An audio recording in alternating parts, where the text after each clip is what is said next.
3 teams left in ETF2L. 2 are playing tonight. Only 1 winner. And there's going to be 0 retries. Welcome to Team Fortress TV. I am your host, TurboTabs, and with me on the microphone and on the production tonight will be Beta and Degu. I'll let you decide which one's which. But hello, co-caster. How are you doing? Hello, I am Degu. I can't do Degu's accent. Brilliant impression. That's completely spot on. Yeah, I'm pretty sure I nailed that one. You're welcome, Degu. Anyway, this is going to be really great. We've seen, how close was the last time Ascent played against a really good team, right? They played against Swift and Low Panda, and it's been really close every single time. So even though Lego's a tiny favorite, it's going to be really close still. Yeah, if you're not completely following what's going on and you've just stumbled onto the stream, this is our coverage of ETF2L Season 28 lower bracket final. This is down to the wire, and it is Ascent.EU versus Lego, like we've mentioned before. And what a season so far, Beta. I know we say this probably for the past 5 seasons now, where we're saying it's the closest season ever, but it really is the closest season ever. Yeah, I think this is not the best season ever. Last season was way better overall. Whoa. This is way closer than last season, I will say that. Yeah. I think the fact that 7 have decided to tactically bow out and made that fight for first a lot more ferocious. A lot of people had Swift kind of pitched to walk away with this almost from the get-go, but as the season kind of plodded along, they looked like they had weaknesses, and these 2 teams have kind of rose to the challenge as they've come back to ETF2L, and one just being a fresh face Ascent team, and Lego kind of just getting the band back together. But yeah, so I'm very interested to see who will win out against these 2 teams, because both of them have really impressed me so far. Yeah, in the main season, I think Lego, Swift, and Low Panda, they all just traded maps, so they all just beat each other in a big circle, so nobody knows who's the best. And then Ascent was always kind of lurking underneath, either in the table, where it was oh, are they going to be a safe 4th or 5th? Yeah, they were going to get in. It's been really obvious, and then as we've progressed further into the playoffs, it's become really apparent that they can actually compete with these teams as well. It's not just that they can also get in there, they can actually compete, and now they've eliminated Low Panda, and they're looking to repeat that success tonight with Lego. And I think Lego have some cause to be afraid, because Ascent has just been getting better and better throughout the season. And they started out being kind of rocky, with not really having figured out their soldier roles, and Flu was supposed to be on pocket, but he was just way too aggressive, and you would just run in and die. And I think they've somehow settled with having no pockets, really, with Korvac being mostly pocket. He gets the most heals for sure, but I'm not sure if that's just because Flu just dies so much. But it's going to be really interesting. You've definitely seen their dynamic become a lot better, and these French teams that Ombrek tends to be on, they always have really strong soldier duos, and they do this thing where they just send in the soldiers and then everyone else follow up on that aggression and all the space that has been bought for them by the 2 soldiers. And that whole dynamic has definitely started working better and better the longer the season has progressed. So, it's just been one long upwards curve for Ascent, whereas Lego has been a lot more swingy over the season. They started out just choking a lot of games early on in the season, and then eventually they started just winning kind of comfortably, and then now they've even made a couple of really good comebacks. So they've kind of almost gone full circle.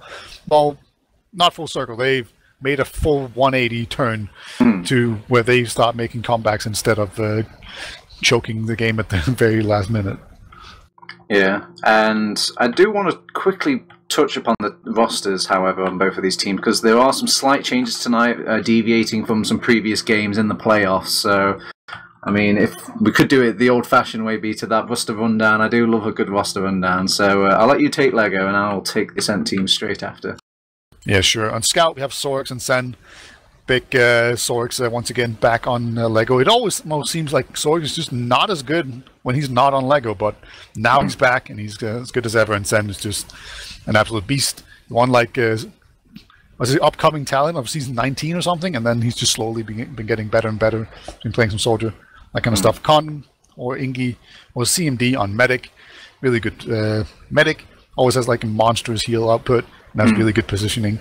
And then finally, we have Josh on Pocket and Dr. Phil on Demo Man. And then we also have Big Demul is back. I don't know if he resurrected his computer, fished it out of the pond, or whatever he did with it, but he's back, baby. And I can't wait to see how he's going to perform tonight, because it's been kind of shaky with his high ping. He also still has like 100 ping, it looks like.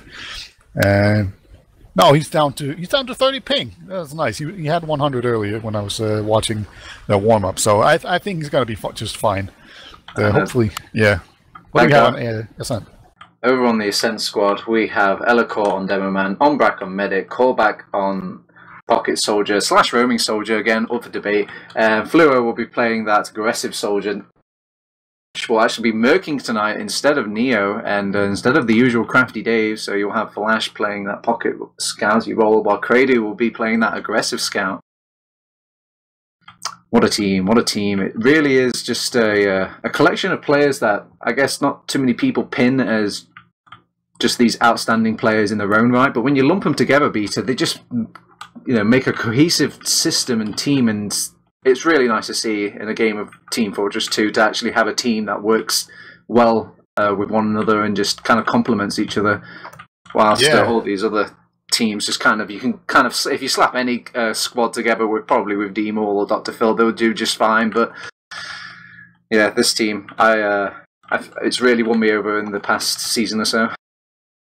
Yeah, indeed. It's really an organically built up team. It was just a group of friends that started playing with each other, and then they just slowly got better and better, and now they're really, really good.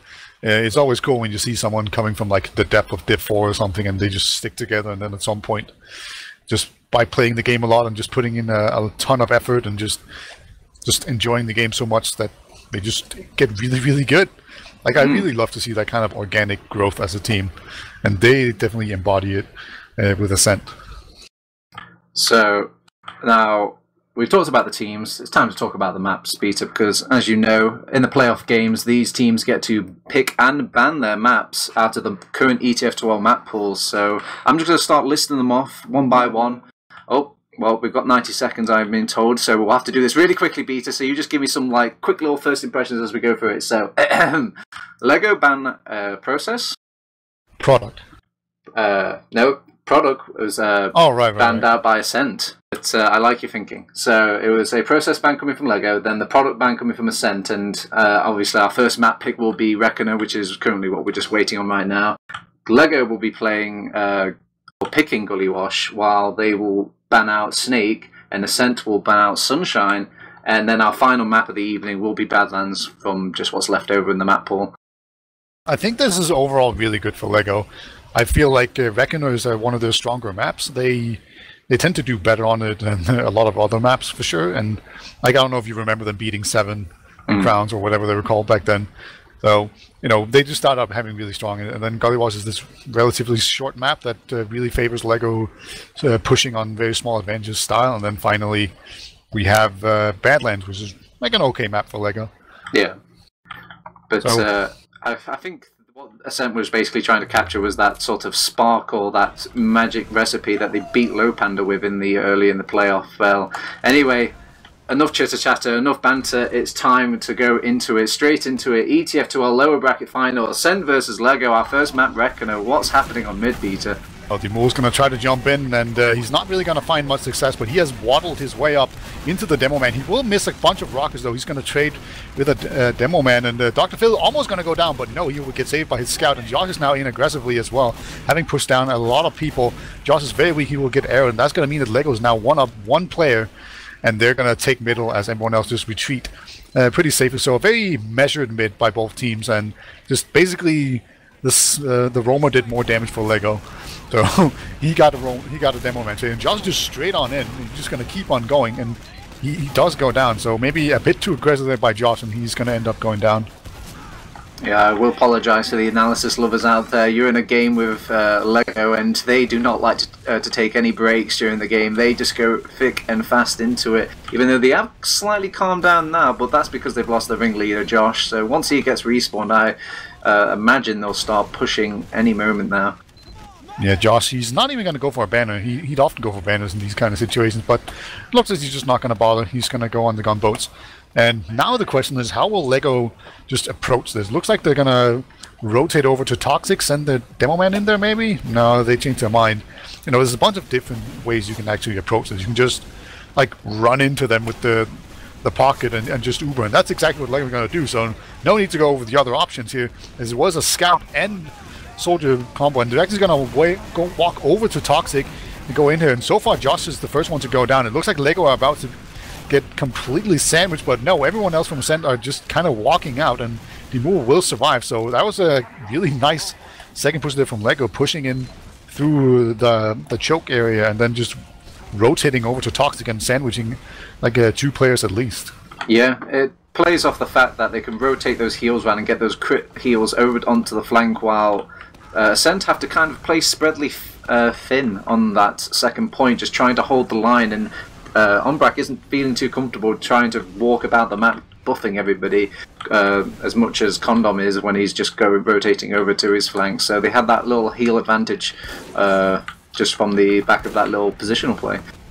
Yeah, it looks like we're going to see a Soldier try to jump in there. Demur going to find no luck. I'm not quite sure what he's going for. Oh! Alley bomb!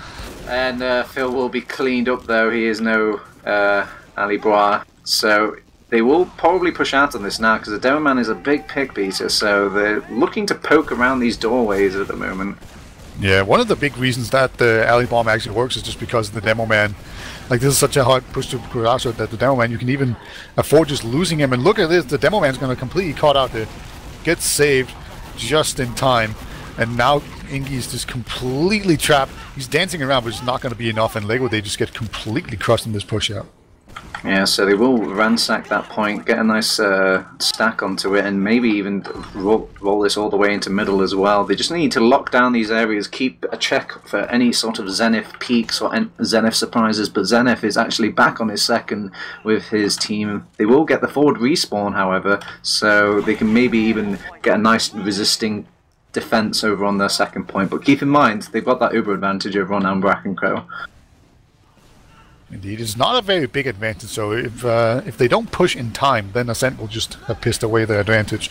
So they need to be pretty diligent here. So Josh actually hit some really nice rocket onto Flu, and then Saul's going to jump in there, see if he can follow up the kill, and he will get it. He survived with 7 HP, and 1 arrow will mean that he is now going to be full health. But that arrow also means that the counter was not building Uber properly. That's kind of a new feature of the way they nerfed the arrows, but he does his escape with his life, so now he's going to be left with an Uber advantage, and they still haven't captured second here.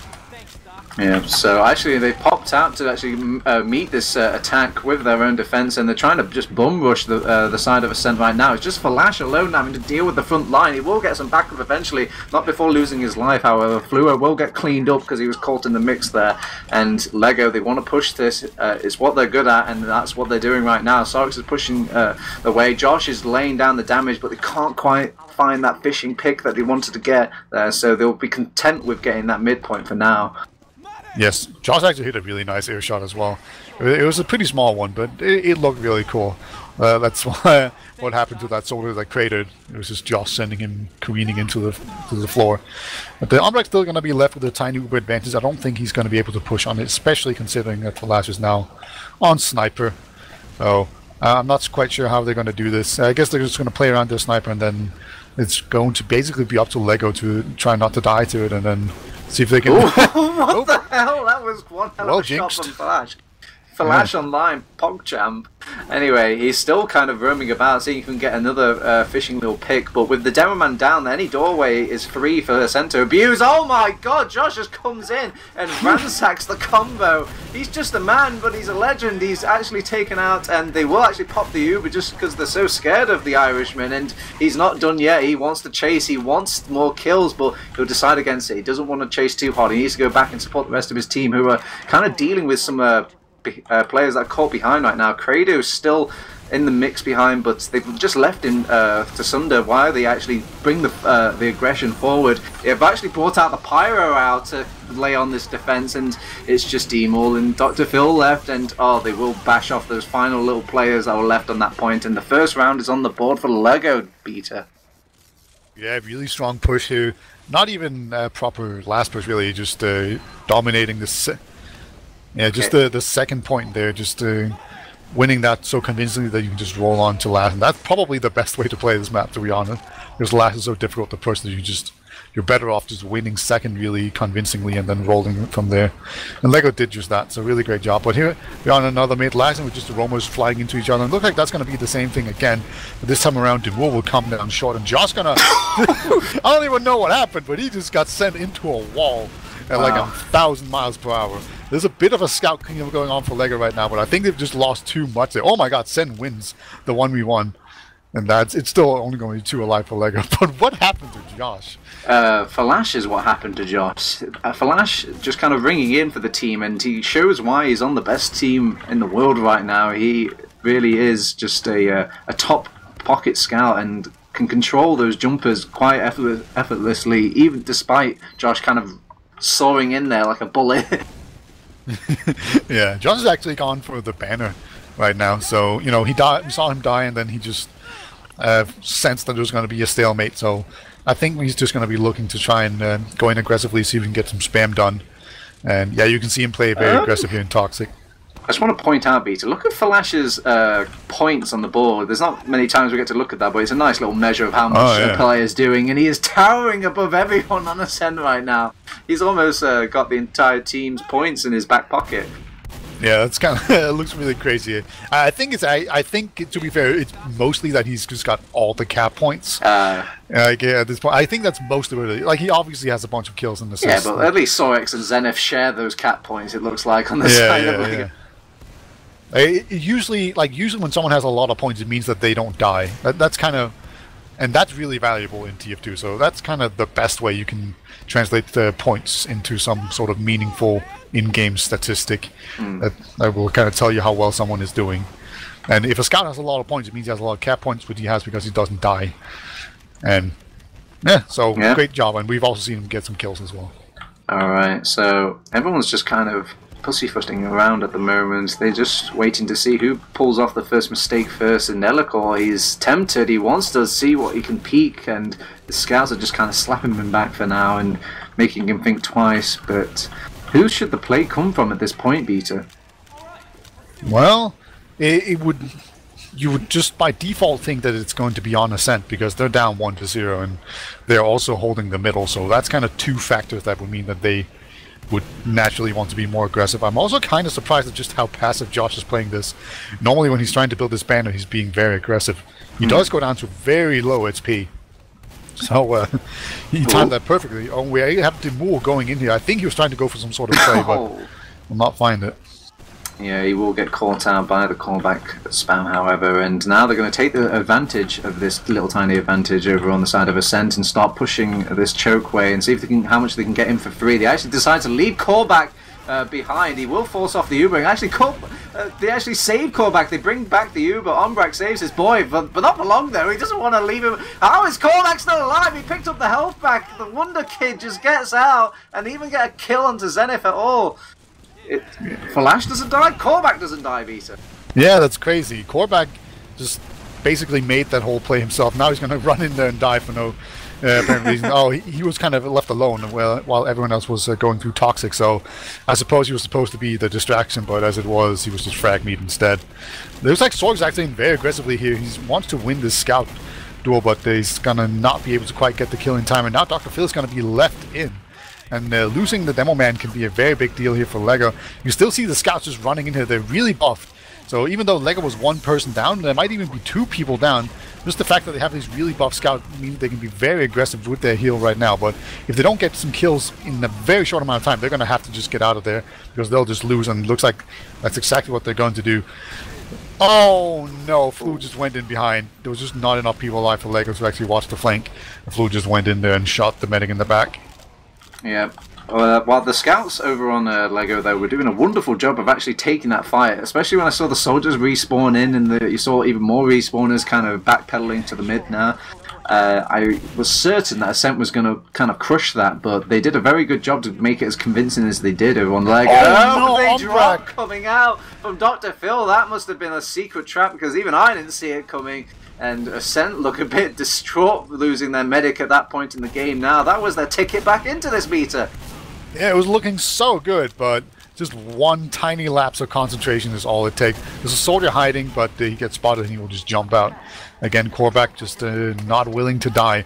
It's going to be a push out for Lego, and again, Joss is still on this banner, and I'm not sure how much he actually managed to build this. If only Phil could build banners, I'm sure he would have one right now. But, you know, because he just shut down that push. But Lego, they are happy to just sit here. Like, they can push on this Uber advantage, or they can just sit back and play it slow and safe. And either would be a pretty legit option. This is Lego, so I suspect they're going to push, and looks like that's going to be the case indeed. Yeah, they send Fluo in to see if he can force off Condom, and they will force them off. So now they have to kind of pick up pieces with this kind of bad Uber at the moment. They're trying their best to kite them right now. They bring down the Credo incredibly low. They actually bait them in. They wanted the Credo kill so badly, Beta, that they paid the price now. And he didn't even go... Oh, well, he did go down in the end, but it's a wonderful trade for Ascent now. And look at them. They're farming the kills. They got the medic. They got the demo man. They're going to get last at this rate. That was just basically Lego failing one at a time. It was just, they couldn't quite get the kill, so they overextended a bit trying to get it, and then they failed to get the next kill and so on until they were just all wiped. It was like, Josh, that's just going to run into airshot the scout. He doesn't quite manage to kill him, but Falas is very weak. And here comes the Uber, and they are going to have to jump into a heavy, but this heavy is surely going to go down. There we go. Eventually does go down, but some respawns are about to come in the form of Demul as well. And people are actually dying, but I think it's just too much here for Lego to hold on to. Medic has gone down, everyone else has gone down. Demul can knock it out in time. That's going to make it 1-1 off of what I'm going to just blame on Lego having some bad DM there and not really managing to figure out when it was a lost fight. Yeah, it was looking a bit good towards the tail end there for Lego when they brought the heavy weapons guy, but Flash just got in the face of that heavy, got in the face of that scout and just kind of laid down the meat. And look at the kid, he's actually got 3 DOMs right now, and it's only been half time. Yeah, that's very, very fast. Also, domination is a good sign that you're not dying. The soldier's going to jump in very quickly here. That was Korvac just taking the initial aggression. Demo's going to do the counter aggression. Well, it looks like Lego is actually being the ones pushing forward here, but it's just a 3-on-3 fight right now. A scout and a soldier against 2 scouts and a medic, and looks like Thalas going to win the first one against Josh, and now it's just a single Sorex. It is Sorex, but a single scout is just not that hopeful. Oh my god. It's Pasta versus the... Oh, well, there's no... Condom actually goes down. Actually, Flash wants to keep chasing for more. I thought he was actually going to go for the Dr. Phil kill, and it cut me off. But yeah, so they will actually finally back out with those scouts and have them calm down just a little bit. They will go back, take a victory lap onto that midpoint, and yes, specifically Flash going to take a victory lap because he's got 6 Ks on that mid. That's a full ace. He's got 5 dominations. Is he going to get the 6? It's a very rare treat to see in TF2 when you're dominating this hard. I wonder who's left on his kill list anyway. They've got a sniper up right now. Demo's trying to kind of sway them from pushing despite having an Uber advantage over on Ascent. And they're just kind of playing it very steady right now. They will actually pop in, and they've got a crit streak, however, on the Condom and Co. And maybe they can make this turnaround if they get to build it up quick enough. And they are kind of delaying time just well enough. The sticky's on the point, and they don't really want to commit right now. And that's what Condom needs. He just needs time to get this crits up, and they have the crits now, and he needs to pop it off and lay it to good effect. He will get the callback kill, but nobody else is really in plain sight to get the follow-up on, and they will go down eventually to the Elacore. It's 2-1 to Ascent, Beta. Indeed, off of that really crushing mid from Flash, they just carry it home and take the round, and now they're ahead. So the underdogs are just making it happen here. Flash is still on 5 dominations, just absolutely carrying his team. Like, it just doesn't matter if 7's not in the season, they just can't help it by dominating it somehow, I guess.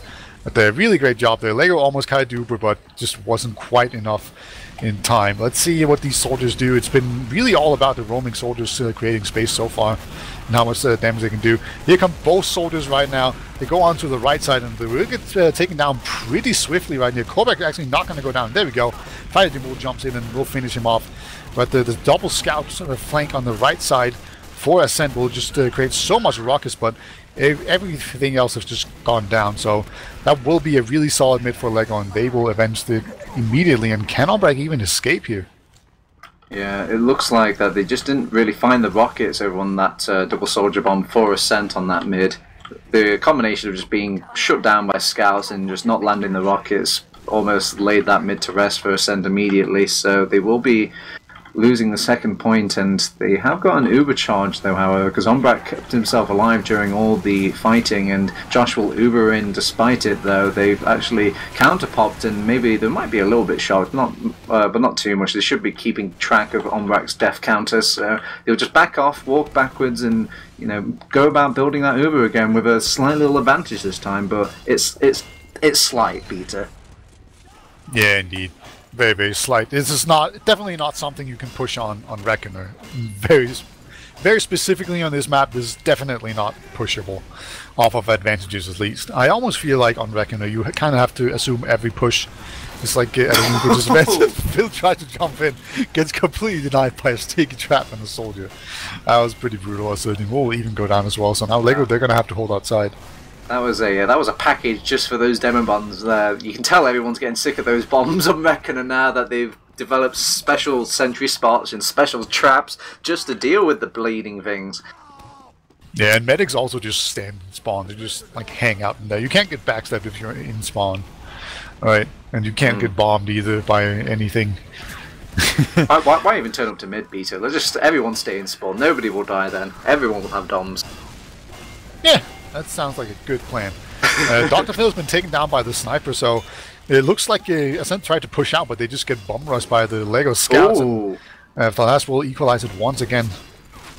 Alright, Falash, he's kind of showing why the camera should be laid on him right now. Let's see what more he can kind of churn up for his boys. I mean, he's been having a wonder game, but can he really perform on Sniper? Yes, he can! Yep. He gets the pick on the condom, he threads the needle, he finds the kill.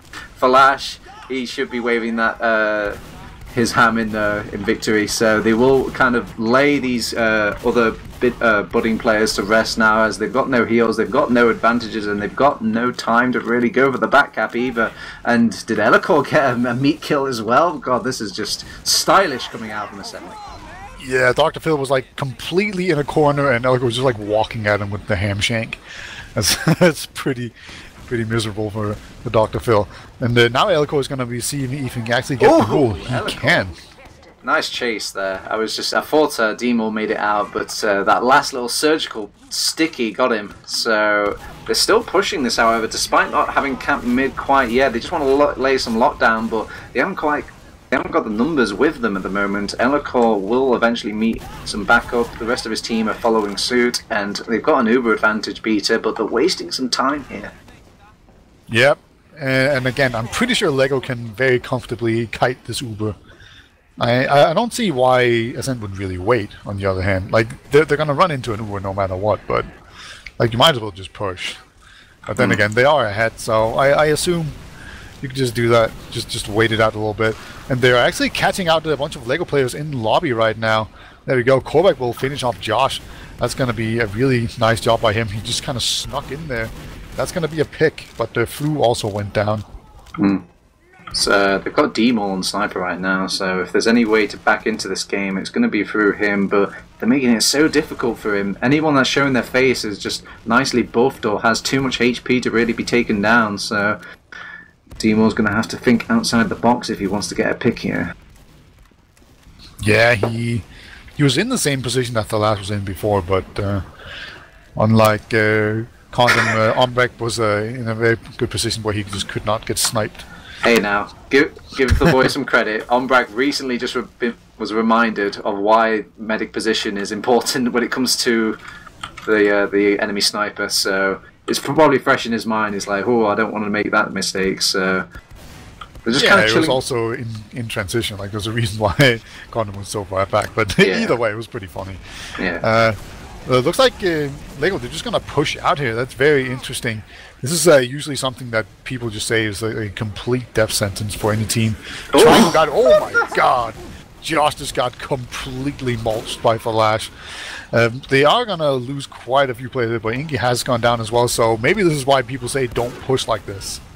Yeah, but I mean, on the bright side of things, Beta, they're dying so slowly one by one that they've bought a decent amount of time for the respawners to get back in here, and they will actually get the pick onto Ombrak. Demol, I didn't think that was even possible. I was already setting up the camera for the last point, but Demol proves me wrong. He gets the Ombrak kill and he's bought precious time to his team, and maybe they can even think about making a push out here. Now this is a dry push I can get behind. Yeah, this makes a lot of sense. Like, when the enemy team doesn't even have any heals, everything they do just becomes so much weaker. There we go. They finally have some heals to work with, but I think it's just going to be a bit too late. Thalas's, we're putting on a ton of pressure. He didn't quite make it out the first time around, but he will make it out the second time. Sorks will be the only one to go down. That's kind of unfortunate, since you want to have him on the point capping, but they do still have another scout in the form of Sen. So Lego, they should be just fine. They are, however, on an uber advantage, but they also are missing one player. And it's specifically a scout, which means that any kind of rushing down strat is going to be a lot weaker if they try to go in here. Josh is very weak. They're going to have to pop on him, and they will do just that. But Ombrak, he's grabbed the scout, and he's just way out of there. And it looks like it's just going to be an Uber for a mid trade here for Lego. Oh, callback. He actually makes a nice little trade in the back lines there, so might prod... oh, wait, no. Do they want to push? I thought they would definitely want to make this push over on Ascent right now. I mean, they've lost a player capping on mid, but they think against it. I mean, they do have the sniper as well, Kradu, and he's not really a good pusher, the sniper class, so they're just going to chill back on second for now. Content that they're winning the game, and there's only 7 minutes left on the clock, Peter. Yeah, any kind of push from Ascent in that situation would have been very sketchy, just because if they lose to Lash, there's just no way they can take mid, because you really need the scout to be down there on the point, putting time on while everyone else is just holding the choke. Because you can't put like a soldier down there to cap, because he would just be completely useless in a fight. You really only put a scout down there, and if you just lose one guy, then everything's just ruined. So they just opt not to take that chance. This is kind of the trade-off when you have a sniper. You can't do some of these pushes that you otherwise could have just easily have done. So now it's just going to be on to Lego to see if they can get back in any kind of way. They are just playing cookie cutter against a sniper, so sometimes you can overwhelm a flank. Maybe they're just going to buff in again. We saw them go in through the lobby area and then Uber in and then rotate to Toxic. And it looks like it's going to be something of the same order here. So both soldiers jump in. Josh's going to be completely lost into the skybox. And once again, Condom's just going completely out. Yeah, so... Yeah, they pick off Zenith there, and oh wait, actually, someone caught in the backline. Josh was not accounted for, and he gets the kill onto Ombrak, but they don't care. They're just walking forward over on Ascent now, using the numbers alone to start fighting this back. And they followed your words exactly, Beta. They've got Flash alive, and he is capping the point. Actually, the rest of his team are going to join him because they want to deny that forward, but they can't do it in time. The cap time just wasn't quick enough, and now they've got all these forward respawners, and Lego are going to rejoin this fight knowing that they have the advantage. They've got the heals, they've got the player, and, well, they did have the player. I'm not sure if they have too much of an advantage anymore, and now the advantages have swung to the Ascent side of things, because they've got a respawn. A Fluo comes in, takes out Dr. Phil. Korvac comes in, he lays some big damn, and now Demol is going to lose his life as well, trying to defend his medic, and Condom has to get out. He's too low to really stay in the fight. Oh no, not like this, Condom. It's always the sniper kill that finds him in the end, and they're going to cap that point. And Fluo, he's hungry, he wants more, he's feeling good after that some of that picking over on mid now, and Dr. Phil has come back, so maybe this last point won't quite be a pushover, but it's looking pretty easy for Ascent right now. Condom's only just respawned. Yeah, Lego, they do have all the respawners, and this is a last one where you can kite the Uber a whole bunch. Looks like Lego, they're playing kind of forward right now because they just want to force the Uber as much as possible, and then you're just going to hope they can make it to the other side. And there we go. Inky is playing very far forward. He's going to have to run. He does actually manage to grab a scout and rotate to the other side, but the sentry gun has gone down. It's actually a pretty even frag right now. Condom's being rushed by the demo man, but a nice rockets from Demol will protect his medic, and Lego, they're holding this really handily. great teaming up here by LEGO. They're just focusing fire really well. As Korvac will trade with the move there in the end, but Ombak's going to be the only one to live to tell the tale, and that's just what can happen on this map if you're not careful when pushing this last. Yeah, getting a little frag hungry towards the tail end, and I thought they would just start capping the point. They took out Phil, they took out the sentry gun. What more do you need? But I guess Elacor kind of died. He was a bit deep, and I mean, he had to commit in to take out the sentry gun and Phil. But everybody else, though, they could have just capped the point.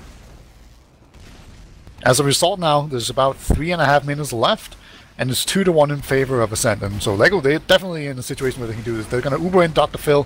He's going to try and jump in there. Ooh, read like a book, though. Elacor with a trap set up for Josh, and with that pocket laid down, that's their main caller, and they've even lost Zen as well, as they were kind of backtracking to deal with Korvac, who now emerges and lays on the pain. Dr. Phil has been cleaned up again, and how many times have we been in this position before, Beta?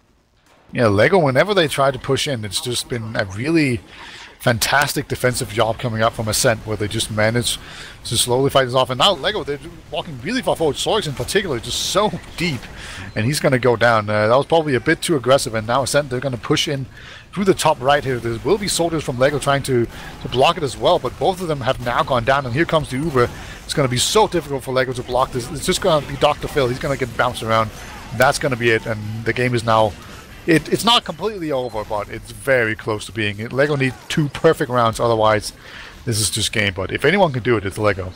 If you asked me before the season, Beta, I would say this game is over, but we have seen miracles happen before, and it has involved a LEGO team, so maybe they can rub off that previous magic that's happened in the season for this playoff match. Let's see if they can make it so. So right now they need to kind of look for a whitewash on this mid. LEGO are actually kind of going in balls deep, and they're trying to make that happen, and they're losing too many players there, and with Condom down, I don't think it's quite possible anymore. They even got the heals over on Ascent to kind of really solidify this mid now, and they just need to play off it, and that's what they're doing. They're blobbing up, and they're letting the kills come to them, and Ombrak leaves the mid unscathed, Beta. Yeah, really good mid here for Ascent. They just played really passively and just let all the LEGO players run into them. It's just like LEGO, they got a lot of space. Like as far as gaining space on the middle, LEGO did really well, but they just lost too many players to try and do it. And then it was just a matter of Ascent pushing back. And then at some point, the desperate LEGO players just went in there because they knew they needed to make a play.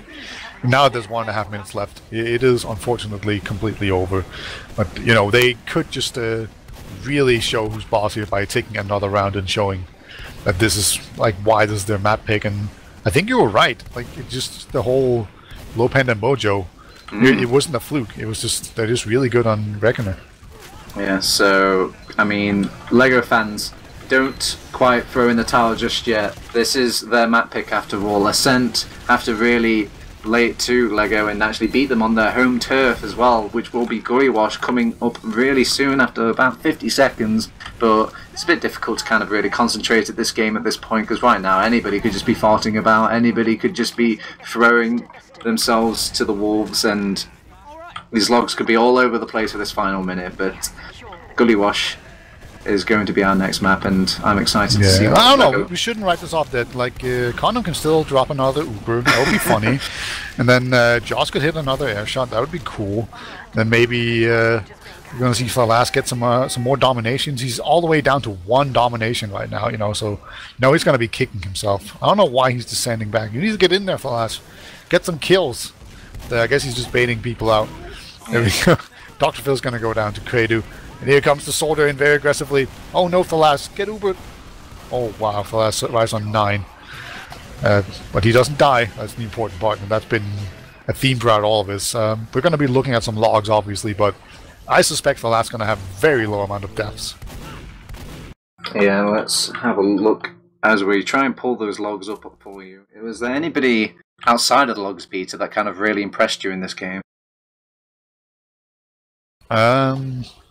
Like, Falas was obviously a playmaker. I feel like that's the obvious one, right? And then, I think Fluo really jumped out at me. I thought he did some really solid bombs, solid, clean, like almost fight-turning bombs I saw. in some of these little skirmishes in our first map. Yeah, and now that we have the logs up, let's just look at the last, because he went 30 for 5. That's really, really good. He has a KD of 8.2 and a KD of 6. That's nutty. Absolutely insane. And it's not even on sniper he has that much. Like, he just had the right kills. Keep going, Beta, because my log machine is currently pooping itself right now. All right, okay. We do have it open in the window where you can look at it. And Elikor also had a monstrous damage output here. And just a good game in general. I didn't even notice Elikor. He was just kind of in the game destroying things, I guess. But I guess I've just become so used to it that it's just nothing to me. And Josh was normally like this very damage heavy pocket. He was having a pretty bad game. We saw him kind of push in very aggressively, just taking point in a lot of these pushes, and it was just not really working out. Yeah. It felt like LEGO were going for the trademark standard LEGO plays, where they were just going in aggressive, going in for these almost dry pushes as well at random points of the game, really just trying to take off almost 2 points where an average team would probably only take off 1, and it just wasn't working out for them. These Ubers where they were dropping players during an Uber, and then they had someone behind and they had to quickly deal with them, but that's turned their attention, and now they've lost 2 players that were busy turning around dealing with them, and it's just too stressing right now for LEGO, it seems. Do you think it was something to do with the map at all, or? Yeah, it has something to do with the map, that's for sure.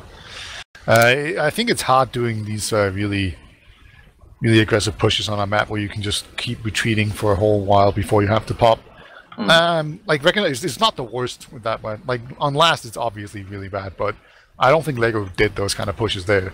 So it's a little bit the map, but mostly I just think LEGO messed up and they just didn't deal with the scouts at all, like well enough. And there was also a bunch of times where just the DM seemed just a little bit off, where they were so close to killing a scout. He was like hanging in the air and they were just shooting at him, and they just missed him enough that he could run away, and then they were just halfway out of ammo, and then a new guy would be picked. So like even though their focus fire was good, they just weren't quite hitting enough shots, and it just really added up. And that happened too many times for LEGO and cost them probably 2 rounds, to be honest. So it's almost like they didn't warm up, which I know they did. But, you know, it has to be frustrating for LEGO because they are losing a bunch because they're just not quite hitting enough.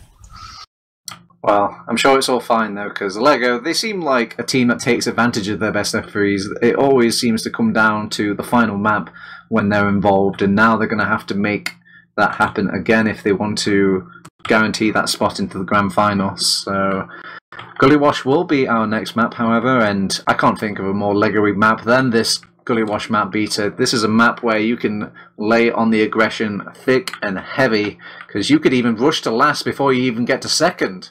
Yeah, it has this really interesting map layout where you can just completely shortcut your way all the way to last. Oh my god. Through Big Door, so it's really nice. And like, hopefully we get to see that a whole bunch. I've always wanted to see people make use of the Big Door mechanic where you can just send people behind when you pressure in there.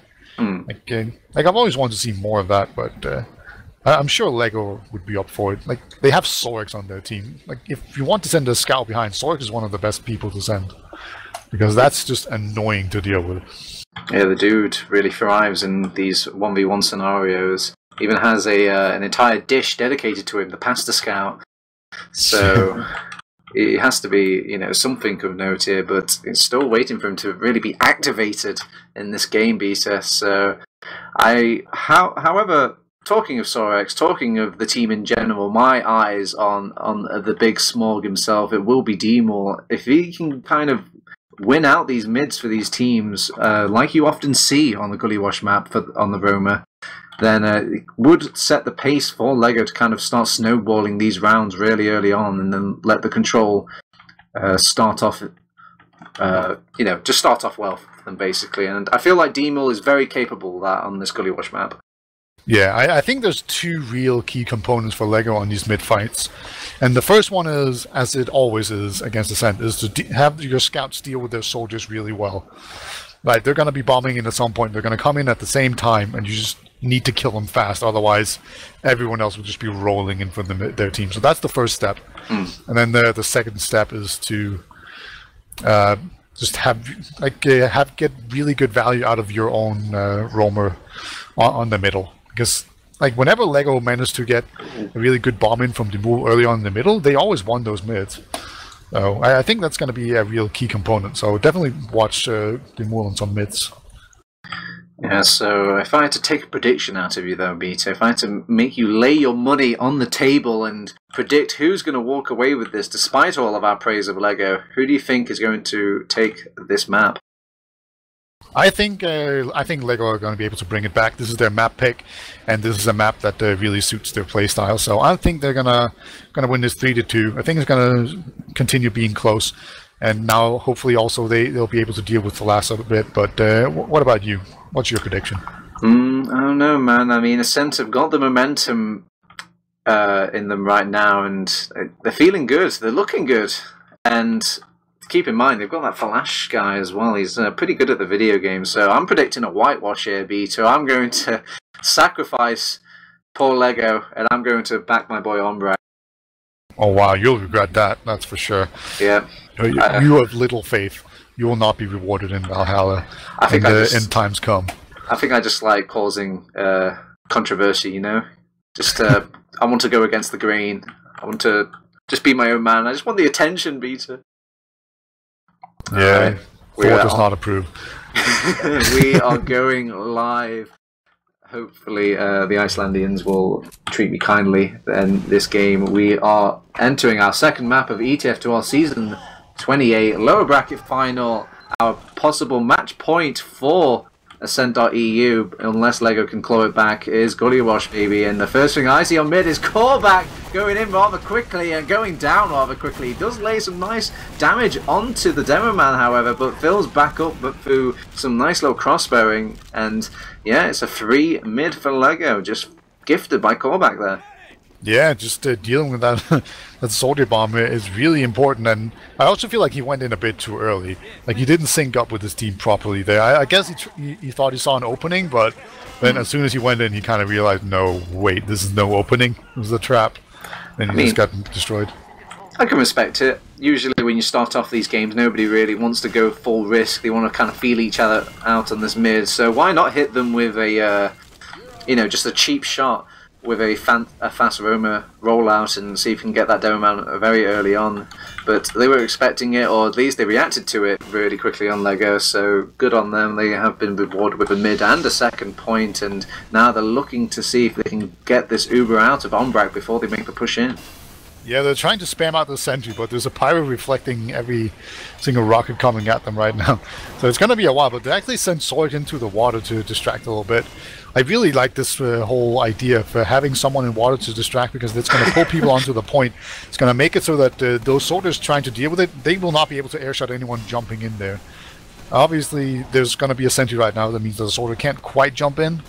And I also like that they just have a pyro to protect it, but can't reflect bullets, unfortunately. So Lego gets it, and now if they send in a distraction in water, they will actually be able to send in a suicide as well. But looks like they're just going to do the patented Josh pocket. Oh my god! It was just not a distraction in water. It was just a winning move. Yeah, Sorix just kept prodding the point, and every time they turned their back, Sorix was capping, and Fleur was like, fine, I'm just going to stand here, and then he gets baited in by Sorix, gets killed, and then it's Callback's turn to go on it, and he makes the same mistakes as Fleur does. He just turns his back just as Sorix decides to peek onto the point again. Oh, it is cruel, the game of TF2. Indeed. Looks like it's going to be Josh jumping in first really early on, but Demul will actually hit Flu quite a bit, and along with Sen, they're going to take him down. Now Lego, they're just pushing across the point. They're doing a lot of damage, but they're not quite getting the kills yet, and Dr. Phil will actually go down, but I think the Lego damage is just it's just enough right now. It's going to force everyone to walk back here. And now Umbrak's out of choke, but he will salvage his Uber. He does still have a Demo Man, so they can still sticky some stuff up. But actually, soldiers coming in from both sides. They didn't realize it. And look at this. Umbrak's down to 20 HP. He's dancing around behind the point. He's going to be so weak and sent down. Oh, that That is tragic. He even saw Flash as well. He committed to the fight, and he was like, "It's okay, buddy. You can hold me for the final moments." And maybe they could have clawed it back with an Uber charge built up by Flash, but it was just not coming soon enough. They will die with 96%, and they're Ubering now. And Elacor, he's been fouled, he's been spotted, and he's been killed. So with no Demo Man left, they can just start stacking this point with scouts. And look how quickly that point captures with double scouts. Why don't teams do that more often? Yeah, when the enemy team doesn't have a demo man and they don't have an Uber, it's a really good play to put 2 scouts on the point and put some stickies on it. That's like TF2 Basic 101. It's like a play that works in open and it works in every single division, including Prem, and it's just a good play. It's not very fancy, but it just works. That's going to make it 2-0 for LEGO.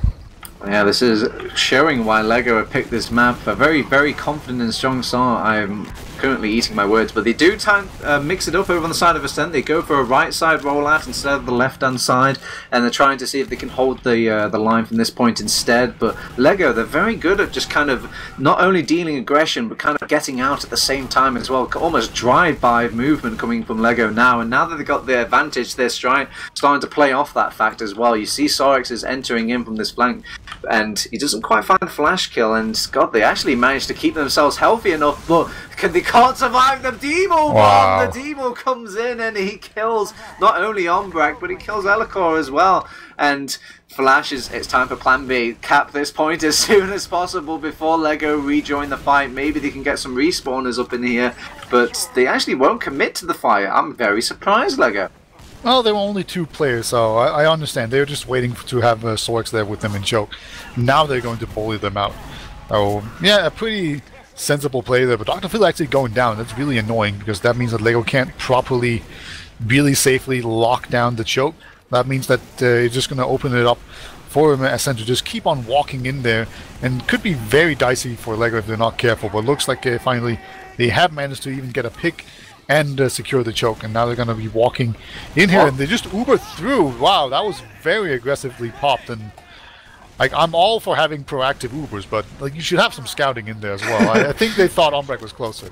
Yeah, they. I guarantee you that somebody thought they were incredibly close, but no, they got out. They learned the lessons from last time, Beta. They got out really, really quickly, and look at this aggression coming from LEGO. They actually want to see if they can get this pick onto Ombrak whilst they're trying to set up this defense, but he actually has got his Uber ready, and instead of doubling down for the medic, they go for the point instead, and it doesn't quite work out. They will start capping that second point over on Ascent now, and Dr. Phil, what can he do but lay a trap at this point?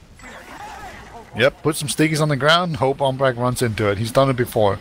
No, he did get that one drop. It looks like Ascent is just going to go in through big door. Yeah, dodges the sticky traps. Yeah, definitely dodging the sticky traps there. Just going to make his way up into choke with the rest of his team. And if they don't push very soon, LEGO will have their own Uber. We can see Connor's playing very passively in big door. He's actually going to move forward. He barely gets it in time. So he timed that just right. Oh my god, look at Ombrak just getting bounced around. He's actually going to end up going through drop down. That means he can't heal anyone else if LEGO just push up top here. So the Ombrak will obviously survive, but he's not really helping his team right now. And LEGO, they just take instant advantage right now. And Fu even tries to jump in there, and he will not get anything. And it's basically just complete wipe from Ascent. What a horrible scenario to put Ombrak through. He pretty much had a choice of, I can commit with my team and die, but maybe make the fight stronger, but the advantages weren't really making that like a favourable choice, or he could just back out for a big door and just hope and pray that his team can just hold on to choke all by themselves without heals. And I think whatever the choice may be, Beta, they were going to get that middle point. So they are building for this last defense, however. They've got Falash over on that engineer, building a sentry gun now, finally. So they will spam it out, though. Josh is... oh, have they spammed it out? No, he just moved it. That's why. There we go. I thought he was building a new sentry gun. Oh, Josh is going to go for the soldier. Look at Flu. He's very weak, but he didn't actually get taken down. So a bit of a beef right here, but the banner comes in from Josh. He's just going to pop it immediately. It might be too little too late, though. He's going to be very tanky, but it looks like he's just going to use it to escape. So very much a wasted opportunity, not managing to spam out the sentry gun there. Really nice save coming out. I think it was from Kratos, who was playing engineer, but yeah, as a result, LEGO will lose second. Alright, so and they've even got an Uber charge to threaten them with as well, so they could possibly even get this mid for free if they just position themselves right and keep an eye on any sort of sticky traps, any sniping going on. And speaking of sniping, Demol, he's poking, but he's been prodding as well, so Fluoro's going to find that kill onto a distracted Demol, and there you go, they've actually taken out the midpoint without having to pop the Uber, so they can maybe roll this into second as well. But I mean, Condom actually has his Uber charge ready, so they could... oh, actually, they have to commit the Uber to save Josh there. He was caught out by Elacor, and now he has to try and pick up the pieces with this terrible, terrible Uber, and there we go. They actually will use their own Uber to kind of start the aggression train going for Ascent as well. They find the Josh kill. They actually find Dr. Phil. That's a massive pick. So they can start making this push into last now. They leave Core back to... cap that second point, however, and oh well, they actually rotate a scout out instead, and yep, still keeping this up. Flash is the only one in there. There we go. Fluoro comes in, but kind of overextends just a little bit now, and the rest of Ascent are joining them, and they're making the synced up fire. What am I trying to say? The focus fire. That is the word I'm trying to look for. There we go. Around on the board while I'm losing my words. Yeah, Lego getting a little bit too eager there, trying to just hold him out of choke. I think they would have been better off just kiting the Uber, or kiting, not even the Uber, just kiting the players and spamming the entrances. Because the big disadvantage there for Ascent was that you just didn't have anyone watching. Like, they were just really slow, basically, right? You see Credo running sniper to mid, not the last, that's interesting. We'll see if you can actually hit anything. No, if you don't hit anything as sniper here, you're just completely useless. It looks like Ascent are just completely caught in Big Door right now. And because the sniper didn't hit anything, they're just pushed out. They just had terrible positioning. And that's the gamble that you run by having a sniper. Yeah, you've got, at most for these Prem players, you've got about 2 shots in to make it count, and Credo misses 2 shots. That's just the gist of it for that mid. And maybe if you were in the lower sort of tier, you could maybe get off some more shots before a team even notices you, but not a team like Lego. They're probably more familiar with snipers than any team right now, because there's so many of them bouncing about in Prem at the moment. Credo, on the bright side, because it changes into this sort of stalematy play, you've got a sniper ready for that, so they will kind of take advantage of that, but he's struggling to find a pick right now. And oh, nice shot coming out from Korvac, I think it was. It's going to deny the Lego soldier from jumping in there. I think Lego tried to send someone behind, but they didn't quite succeed in doing so. But Lego, they're now pushing top, and we actually see some really nice headshots ringing out here. Josh will jump up top, not quite managed to take down Korvac. Korvac is just going to come in there and try to spam it out, but Demol jumping up instead, doing so much damage. And even getting everyone else down, Sen will come in here to clean up. Lego, they do get the second point, but I think they're going to lose it again immediately, so a very close fight. Wow, I'm really impressed by how much pressure Credo could lay out there. He didn't quite find the kills, but he set up a lot of kills during all that skirmishing, and there was quite a bit of trading between both of these teams, so nobody can really benefit off of that second being capped right now. So it will go to a stalemate, but this is happy. You're pretty happy over on Ascent because you've got a sniper ready for this stalemate. Indeed, as you said, as long as you keep that sniper alive, ending up in these stalemates can be pretty good. But Lego, they just rush in here, and looks like Ombrek will just say, "Flu, you're sacrificial lamb." And he's going to go down, but Korvac going down as well. That was definitely not part of Ombrek's plan, and even Crater going down as well. So this is completely fallen apart from Ascent, even despite having a better Uber. So great follow-up here by Lego, despite using first. Yeah, they tried to go for the milking play, but well, there goes Demol, deleted from the map. Oh, Elacor, oh, that was a nice crossbow for Ombrak, but it's not quite enough, and he will go down, and Flash, the Pyro? Who knew that the Pyro could be so good on defense? Well, they're going to get those kind of bonus kills. Flash will switch out, however, knowing that it's better to kind of roll on that scout rather than continue with the Pyro. And they will get that second point off of the back of all those kills. And they have got an Uber charge for Lego, but I'm not sure if they're aware of it, Beta. Yeah, it's a very tiny advantage. It's going to be very difficult to actually push on it, and they're most likely not quite aware of it because you don't know how fast they've been building. I think Ombek wasted a little bit of Uber time there, airing people. So just slowly it's going to end up being the same situation as before. This favors Lego ever so slightly since they are ahead 2-1. But what? How does that even happen? I'm just looking at what seems to be a random point at the choke, and I don't even know how that goes down. They must have just sent two soldiers behind lines. Coming up through drop down, he's onto Condom, and he's going to actually force out the Uber. Great job by him. Just walks in through drop down when 2 soldiers went down.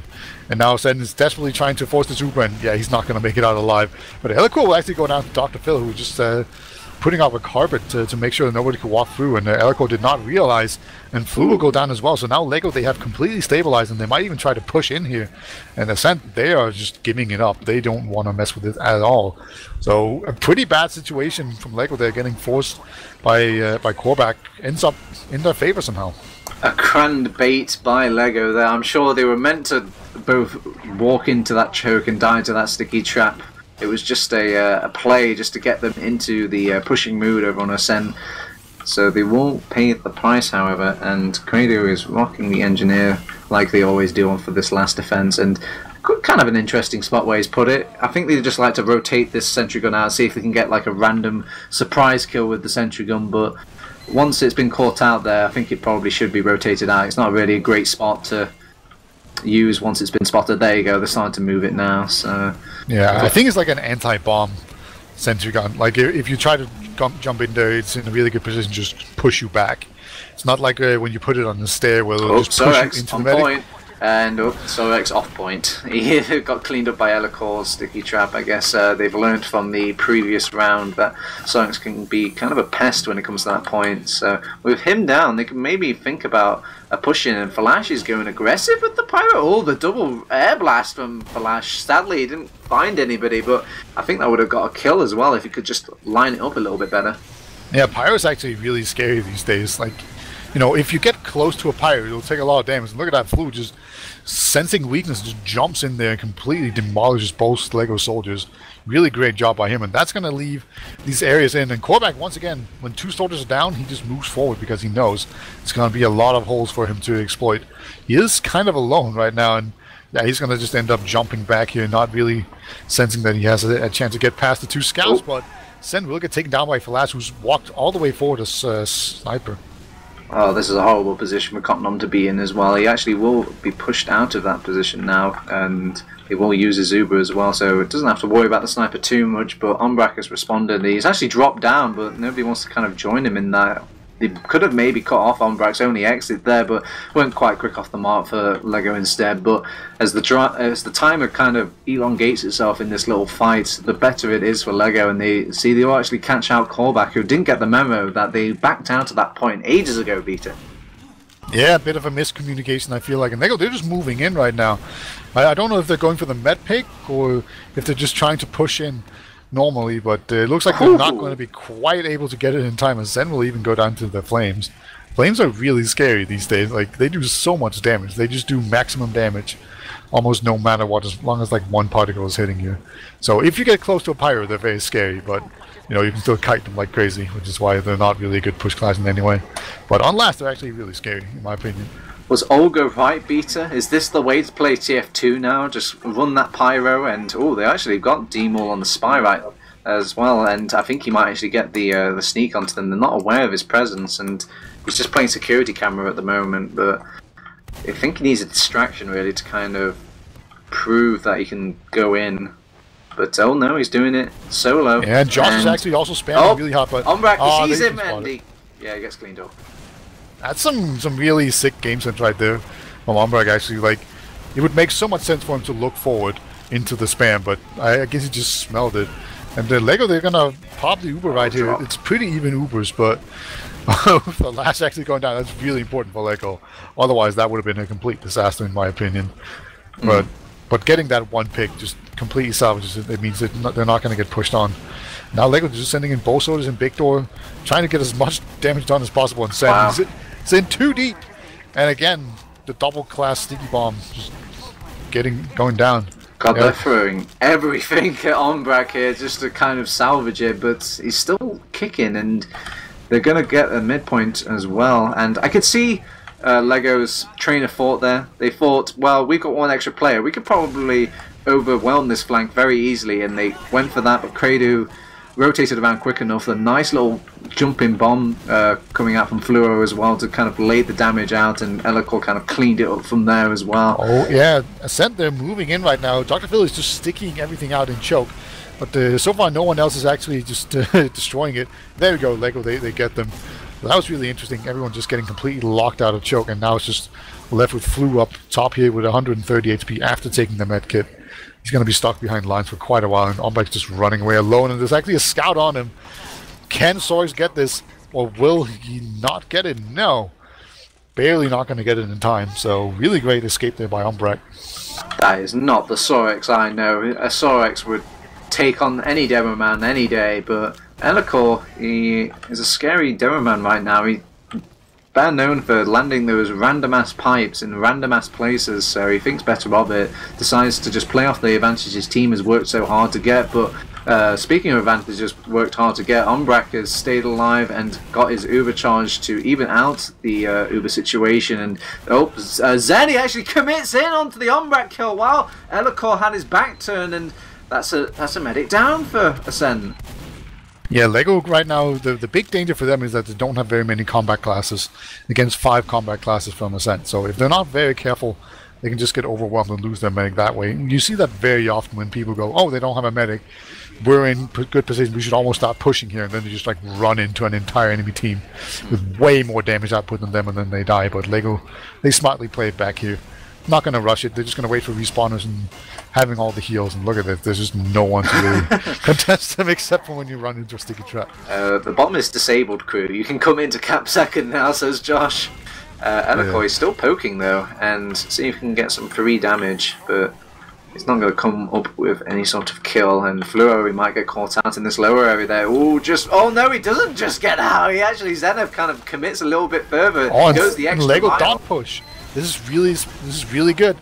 Like, there's still no Uber from Ombrek, and now they put the scout on the point, and they have the stickies on it, but no, it doesn't quite work out that way. But they're still pressuring it, and there we go. Uber finally get forced off. Uh-oh, Sorex on point. Sorex on point! Nobody's watching the point! Oh, it's happened again! And it's Sorex again! I never knew Sorex as being like this great backcab scout, but he's been just playing that point perfectly. Like, it was such a good move by him as well, just because it forced them back and unable to chase Dr. Phil and the medic, right? Because so in that in itself is a really good play. But the fact that he got the cap, that's incredible to me. Yeah, I think they maybe down to a sense as well, dropping the ball a little bit. They knew he was alive. There we go. Josh was cleaned up on that mid very quickly, and they even find the flanking Sorex as well. So this is definitely an Ascent mid, and it's just the question now is how much can they just punish Lego for even turning up to it now. They have Dr. Phil alive and they have Condom alive. Those are the two most important players that could have kept themselves alive from that mid. So good job to Lego for salvaging that. Callback, he's having a poke. Everyone's having a poke from Ascent actually to see if they can get some free damage. Oh yeah, in. they want Dr. Phil and they're going to get him. That's an okay pick.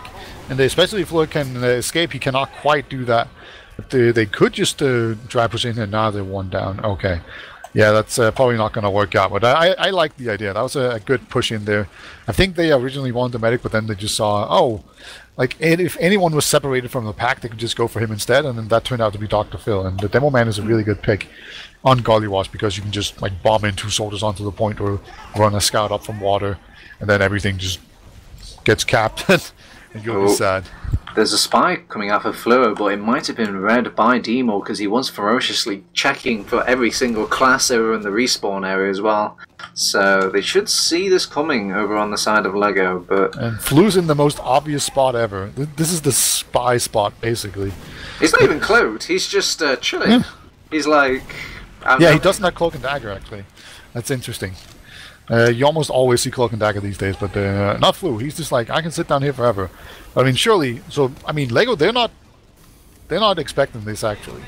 I mean, they've got to expect or do a quick head count and realize that that scout is not theirs once he emerges from his little hidey hole. Yeah, but surely if you expect a spy, you've checked in here.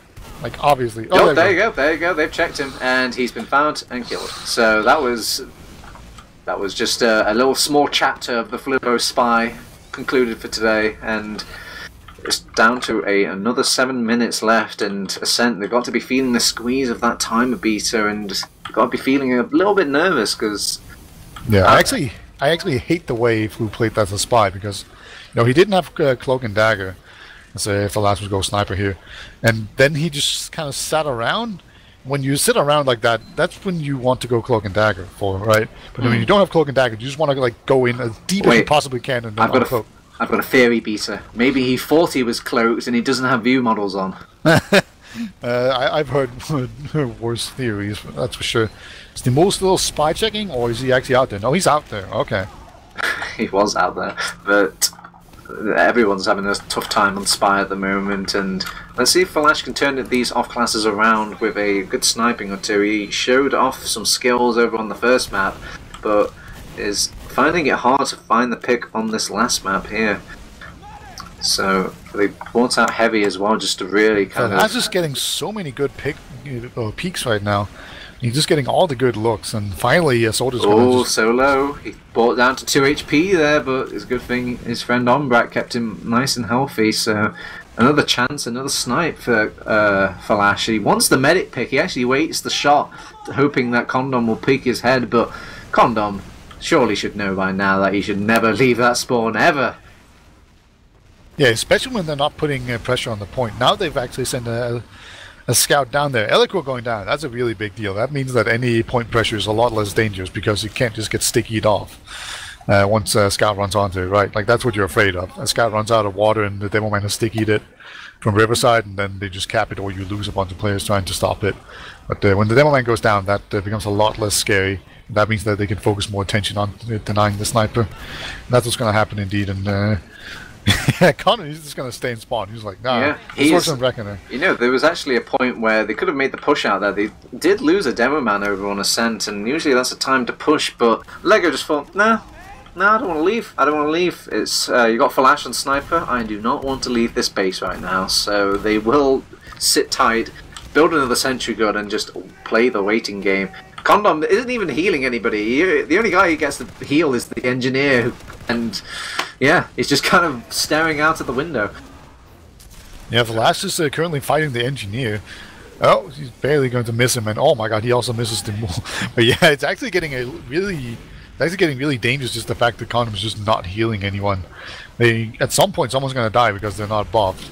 Oh, it's just Flash is going in deep. He's just going full retard, basically.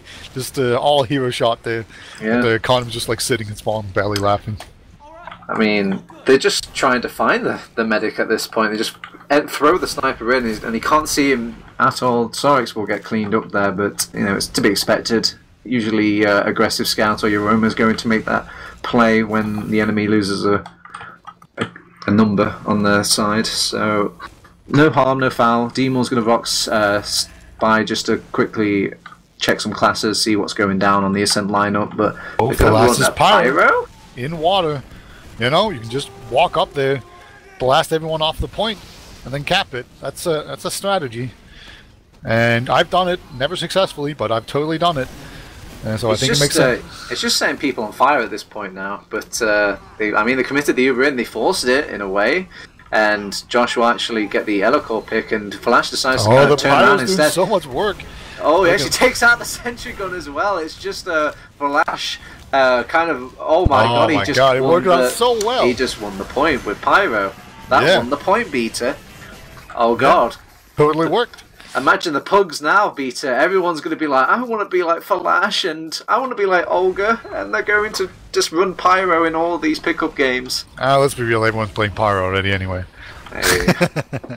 But yeah, really great play there by Ascent overall. Like, just going into water, rotating out, and then pushing back in was a really good move. Duckfield's going to get forced out of this high ground immediately as Flu jumps up to the drop down of Lego. So he's I don't want to say stuck behind line, but he is behind lines. So Sorix is not going to be able to quite finish anyone off, and Korvac will get Condom down immediately. And I think if Omar can get out of there, it's going to be a really good position, but that was not happening, and now it's just going to be Falash and the sorted behind lines getting completely mulched.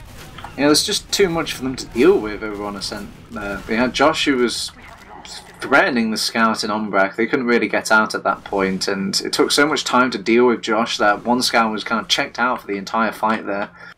So they will lose that mid and possibly even lose the game at this rate because they've only got a minute left. And I mean, Lego. I got 2 minutes. 2 minutes. That's a big difference. Yeah, but can they really though? Can they really give this up at this point of the game, Beta? I mean, Lego, they've done it before this season, so let's not get too confident. Yeah, but they've learned the lesson though. Surely. This Dr. Phil at least seems like he knows what's up. He's going to trap out Elikor, even pipe Credo, and take down Credo as well. But Dr. Phil just shutting down the chokes as Ascent desperately funnel through here, trying to make their way in. And that's going to be Lego just walking forward here. They might even go all the way into last. And, you know, this is how Lego they could throw it away if they just fail this push. But they're just going to park some people onto the point. There's going to be a Pyro again. They've dealt with him very well. Caught him basically dropped, but it's going to be just fine. And Lego, they will capture it out pretty confidently as Ascent just did everything they could. Just threw everything forward, and Dr. Phil just shut it down really effectively. It's going to make it 4-2, and Lego will take map number 2, means that we will go to the decider map, Badlands. We all saw it coming. Even I, who predicted the Ascent win in this game, even slightly called out that Lego like to run these full 3 maps when they come into their playoff games. So, I mean, it's good. I'm really hyped to watch some more TF2, so I am interested to see, and I hope you guys out there are interested to see our next map, which will be Badlands, our deciding map for both of these teams. And well, before we get into that sort of affair, we should probably have a gloss over those logs once this game concludes in about 10 seconds. Yeah, I mean, the logs should already be uploaded, right? Because they're a little bit ahead in the future. That's kind of how it works. So technology. Indeed. We invented time travel and we used it in TF2. Yep. And not a whole lot else. There's a lot of things we could stop, but nope, we want to just use it for TF2 instead. It's awfully limited what you can do with 90 seconds of future travel. Anyway, while we're trying to get those logs loaded, I can think of like just walking into a casino with a 90-second advantage. That seems pretty good when playing like some of those roulette things. Like, that seems good. All right, Poindexter. We didn't have you when we were busy, creating the technology at the time. Anyway, we've got the logs up for you on the stream right now, and the thing that's jumping out to me in these logs, Peter, is probably the amount of... actually, nothing's really jumping out at me. Usually there's a very clear-cut stat to look at, and the stream is helping me out a little bit by just showing off Elikor's DPM during that game, but I've seen better. Yeah, you're right, streamer. It is better than Dr. Phil, but Dr. Phil's a team player, Vita. It doesn't matter what the logs say. That guy did work. Yeah, it wasn't like... I still think Elikor did better, but it wasn't as good as the damage might suggest, just because there was a lot of spamming and chokes. But yeah, Dr. Phil actually shut down chokes in really clutch moments. But I think the biggest takeaway here is that, like Credo and Thalas, they kind of got taken under control. Thalas had a good game, going 20-10, but it's a lot better than having the 6 KD that he had before. Just knocking down to 2. If you look at the stats, really, everyone's kind of a piece. Like, everyone's drawing one another. There's no one really jumping out, and the only ones that I could really think about were, those 2 rounds where Sorex got some random little peaks onto the point and kind of capped it outright. Those are the 2 rounds that were the difference maker for Lego in this matchup, and you can't really get a decent stat for that play, Beta. No, that's just like a play that just gives you nothing in terms of stat. Like, you get 1 cap point. Like, hooray. That's not very impressive looking in a log. Alright, so, like, Sorg, yeah, you went 19 for 10. Also pretty good, I might add. But, like, really, it's like 2 of those 13 caps that are, like, the real winner here. Like, he really clutched it for his team, and it just has these massive ripple effects. Like, Lego, they even almost basically won by 1 as well, right? And they got 2 caps from back caps, and then Ascent had to do like a quote-unquote foolish push, where they just had to go all in and hope they could win in a disadvantaged situation. and Lego just shut it down. And then they got a point. So, yeah, just I guess we could give Sorg some real brownie points here by pointing out how well he played that. Yeah, the stats that I think really made it for me looking at these logs is probably the mid caps coming out from Lego, and I just want to toot my horn just a little bit, Beta. I feel like that comment I made about Demo controlling the mids, kind of gifting these mids to his team, would set them on the right path to start winning the map of Gullywash. So I was really impressed by their play on mid. Overall, actually, it wasn't just Demo heavy lifting. It was all of Lego just working as a big solid unit, really showing Ascent how these Gullywash mids should be done. And from there, they had the control of the game. And those are the mids that create these opportunities for Sorex to kind of just, fiddle about on that last point.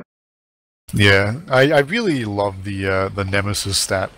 And if you guys missed it, I can sum it up by basically saying Zen. No, scout shitting on soldiers from both teams. Right. That's a really good way to sum it up. I just saw Zen. Oh wait, yeah, actually, you saw Falashi. Yeah, he's kind of contesting for that as well. Man, it feels bad to be a soldier in this meta. Yeah, like you saw Josh having a pretty decent game. It was really going like 10 and 19, right? And it's just because he just getting crushed. He's doing the damage, but it's just when he jumps in and creates all that space, he just gets eaten up by the scouts, and then they run out of ammo and die to something else, probably a scout that's alive. But both teams are kind of just doing this thing where they use the heavy classes as soldiers, like the soldiers as just battering rams. Just pretty much throw yourself in there, do as much damage as possible, and then just leave the rest of your team. It seems to be the recipe for both of them right now. And speaking of a new little mix brought to the recipe, we'll be playing Badlands, Beta. What can you tell me about Badlands? Well, they recently got a new pro version which changes almost nothing, but I think... How dare you? There's a tyre on the battlements now that lets a scout jump up to that little grey bit. That's very true, and there's some ammo packs that are a little bit bigger. I believe the one at Hunter are now medium instead of small. What? Yeah, and then in house, did there not used to be a medium in there? I think that's a small one now. Yeah, and then there's a bunch of clipping on mid, which is like really nice, and then on Spire, they fixed the clipping, and then they ruined the clipping somewhere else. I think I remember. Just a lot of clipping stuff, basically. What about the one thing that people you'd think would make a change when it came to a pro version of Badlands is maybe that last point cap timer. It's a controversial topic, Peter. Yeah, I was one of the few people that said that I liked having it on 1 second. I really liked that because it just made it easier to cap. And I didn't care that it would only take me like a tiny lapse in concentration to have it capped. I like that aspect. I mean, it went from one of the easier last points to cap, because you had like a whole basis to kind of strategize around, and then it's now turned into one of the hardest maps to cap last. Yeah, and also the big problem is, probably the bigger problem is that it's always been a pretty difficult map to push out on because of that sniper sideline. So if they have a sniper, it's super difficult. But we are going live, so we'll see how these teams solve those problems on this map. I'm sure they've practiced a whole bunch. They've got a bunch of really good ideas to implement, but this is the final map of the lower bracket finals. Basically, and winners will move on to the final against Swift. But here we go. Look like Duckfield's going to get jumped immediately by Korvac, so he's now in house. And Lego, they are trying to halfway deal with it, but the rest of Ascent just Woog in there. Flu just gets a nice shot out to Josh, just crushes him. He will get picked off by the scout, but the rest of Ascent are now in. And there we go. This could actually be really bad for Lego. And yep, they will actually lose it. Big props to Fluo there, doing the difficult job of jumping into like 5 Lego players and not only getting the bomb off Beta, but surviving, going under, and buying precious time for Korvac to come back in that they completely forgot about, by the way. He just kind of wrote off that soldier, realised that, maybe he's just back with his team now, but nope, he was just doing the longest flank I've ever seen, and it worked out. Yeah, indeed. We actually see the defensive crit screen coming up from Condom right now. Ooh. I haven't seen this play. Well, actually, I've seen this play quite commonly. Had in this season a little bit, but popularized by the famous Bite, who I do miss that guy. But the Kritzkrieg, pretty much it's that point where you kind of expect the Uber charge to come into you. The enemy expects the free Uber charge to go into, but they don't expect the counter crits to come out. And the beauty of this beta is you can lay a lot of people on the line to deal with this Uber charge, but you only need one demo man really to kind of keep himself alive to actually start farming these players with Riz. Oh, degu actually coming in from behind, doing a lot of work on top. And here we go. The counter crits have come out, but everyone has just kind of already been melting. Sork's just hitting the meat right now. Flu is still in on last, and no, it's gonna take a big crit, and actually might not be enough for Lego here. There's a lot of low HP, and it's gonna be a full cleanup there by Sork. That's a 4K on that last cap for Sork, so good hold by him. And the crit streak barely even mattered.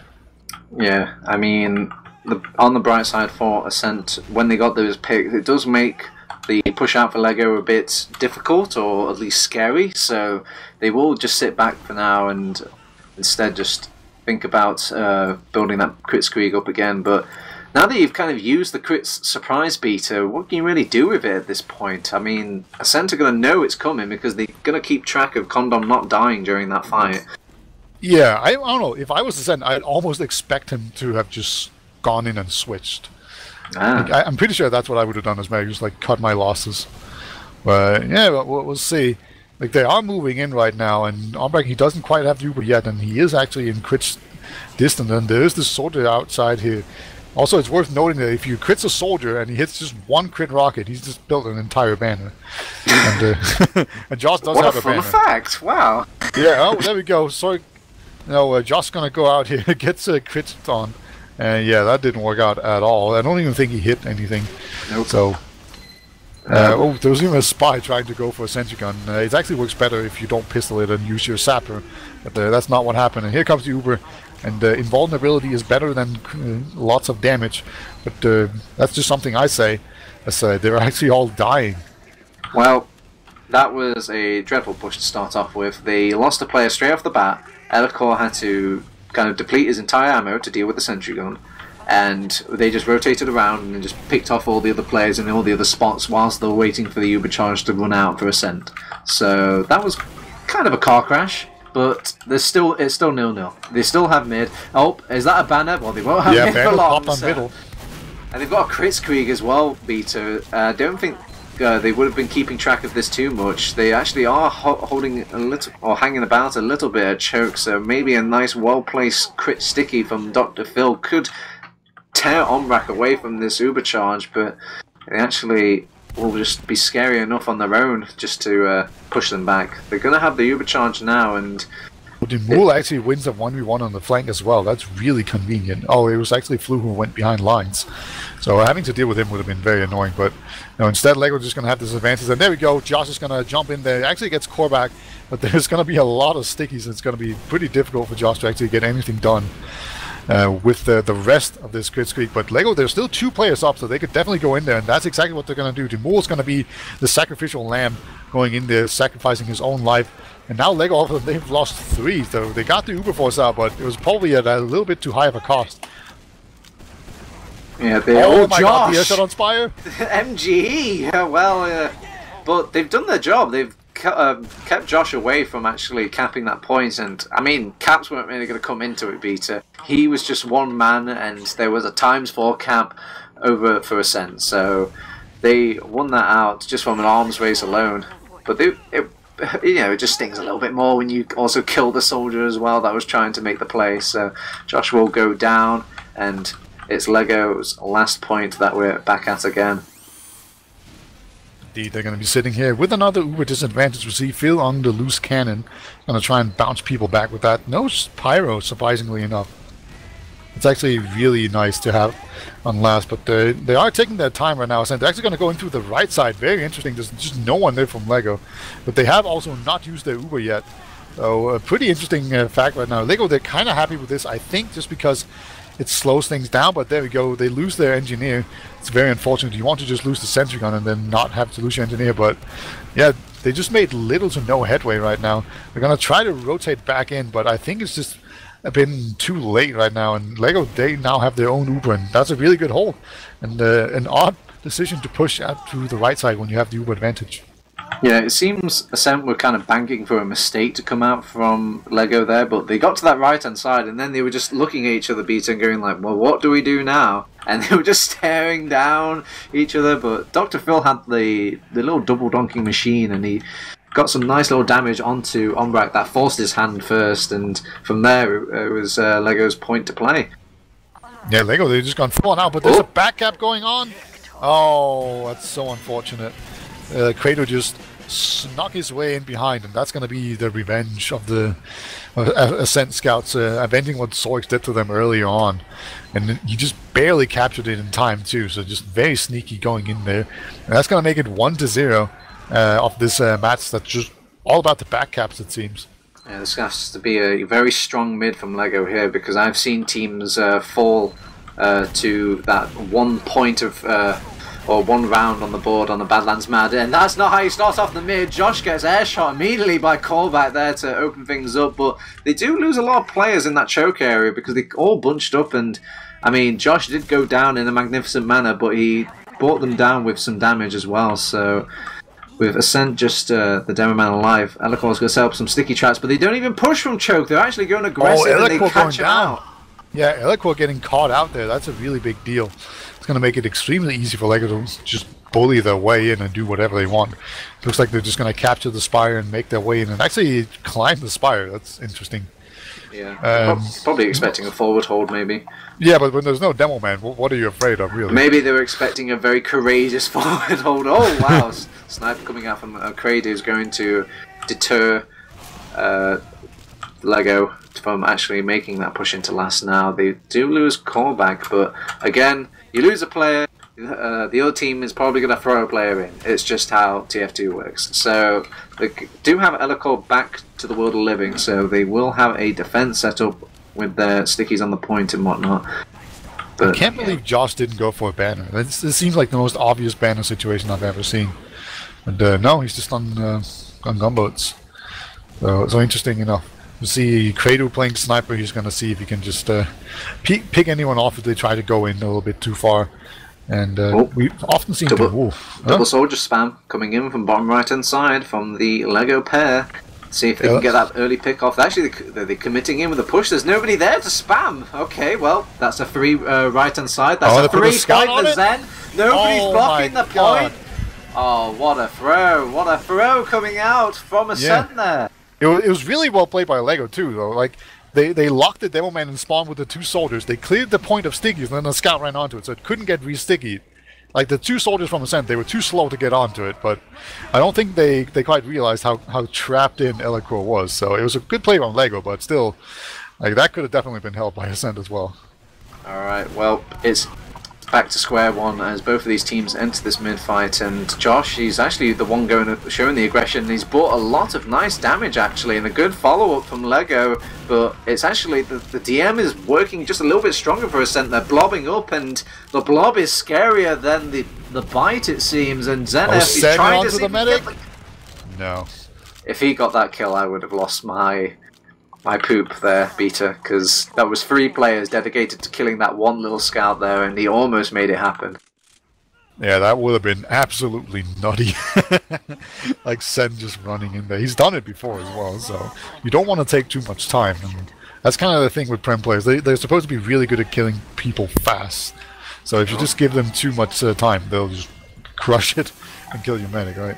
Man, Condom is loving this crits, the defensive crits Beta. What has he been watching some bite gameplays or whatever? I don't know what it is. What's got into him? Anyway, they're going to rock it, however, and they're using the pyro and the combination of Central to kind of delay the Uber. They will here comes the crit crit donks, and the demo man has gone down, and now Phil is just putting crit stickies onto the point. I don't think he actually got any kills with it, but he did a lot of damage. And this defensive crit, it's absolutely working so far, as Kratos even gets donked around a bit. And only Ombrak will survive so far, but he's not quite out of the woods yet. Looks like he will make it in time. It felt like the crits didn't even play too much of a part during all of that fighting, but I mean, either way, it made a pretty sound. So they will start making this push out onto the second point. They actually starting to push out Elikor. Elikor's going to go down from this chokeway, and Korvac's going to follow him as well. That's the combo for Ascent, and they could possibly even be chased out from this midpoint as well. Where is Lego?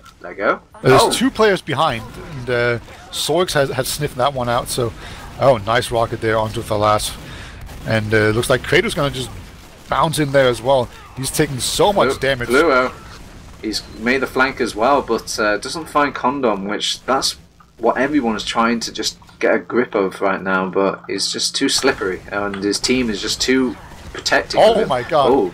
Josh gets piped there by Elikor, but he will survive it. And the sticky trap on the train was found out as well. So Lego, they will be able to take this middle with little to no incidents. And they did lose their Uber in the process, but you know, they got it. So it's kind of fine. They're in a pretty commanding position. Let's see how they do this. They've actually kind of secured the resub right now, but they will back off and just heal up and get ready to make some sort of play, I suppose. Yeah, maybe Ascent aren't aware right now that Condom is still using that crit Demu's screen. going to be jumping in. He's going for the medic. He actually does quite a lot of damage there. He hits 3 rockets, I think, but they were all splash rockets. Fluo enters as well, and Fluo also dies to Team Lego, so everyone just kind of trading soldiers at the moment. But Ascent kind of have the advantage here. They have the Uber charge, and it will always be stronger than the crit screen beater, but maybe they're either sheepish about it going wrong and just kind of delaying things so the crits turning things around, or they're just not aware that Condom's using crits right now. Yeah, they're gonna walk into resub, maybe? Oh no, they've just walked like 4 players into resub. That's very interesting. They got 2 players behind, including Sorgs, and that's a really interesting situation, and maybe it's just all a big distraction for whenever they walk through choke with a crit streak. Josh is very far forward. I think they might just be critting Phil. This is very weird play. Demul and Sorgs are now pressuring behind as well, so everyone else are gonna be feeling the squeeze here. Here you go, Soda in the skybox, and Dr. Phil's actually just gonna pop up into there, but he didn't quite reach far enough up. They did get Elikor, but that was a very technical play. Unfortunately, it didn't work out. Dr. Phil went up a little bit too high, and then Thalas just walks in there and cleans up.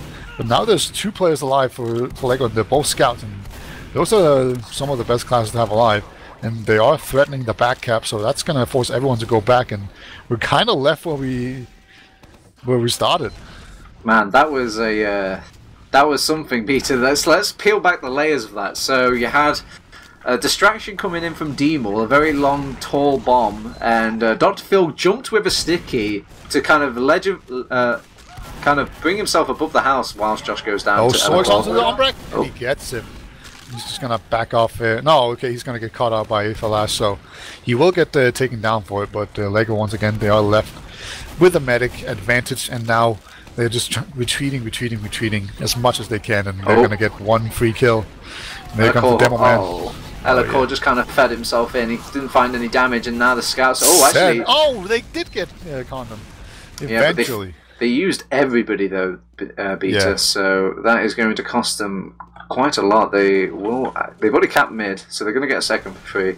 And last point is looking a bit deserted right now. There we go. Fluoro will be back to build with his medic, and Condom hasn't quite started building yet. There we go. He will get the forward respawn with his team. So a good 20% advantage, but they're not going to push after that. They've got the last point to deal with and any sort of back caps that come along with it. So it's 1-1, 14 minutes left. It's still to the wire, Beta.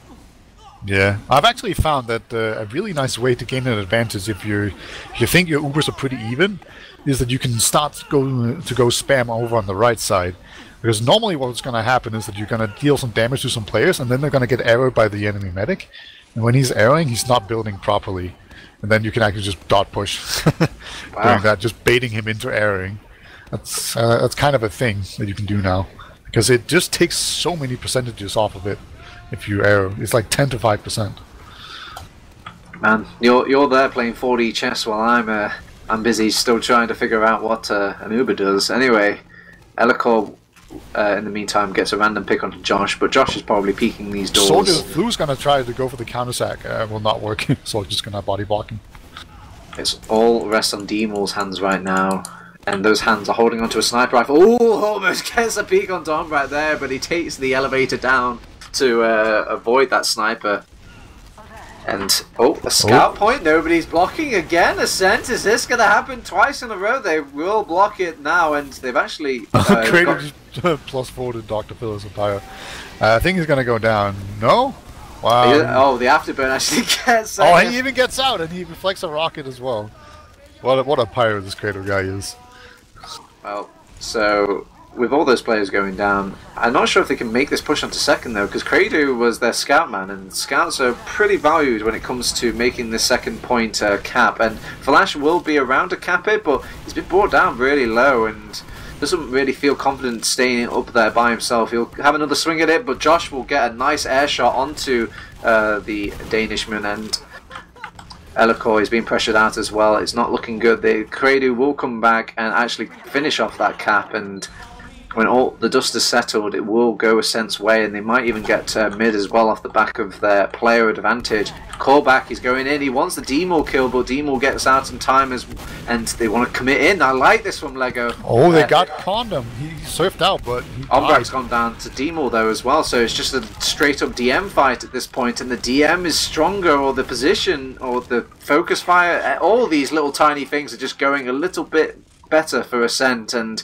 it's just Josh alive, and he's just... Can he contest Spire is the real question here. Can he just jump up there, kill everyone? I can see into his head. I know he wants to play the MGE, but he thinks better of it. He's a team player, and he will go back. And now the checklist for Ascent at this point is to oh, actually no, there's a screw the checklist, Peter. It's time to whip out the Kritzkrieg as well.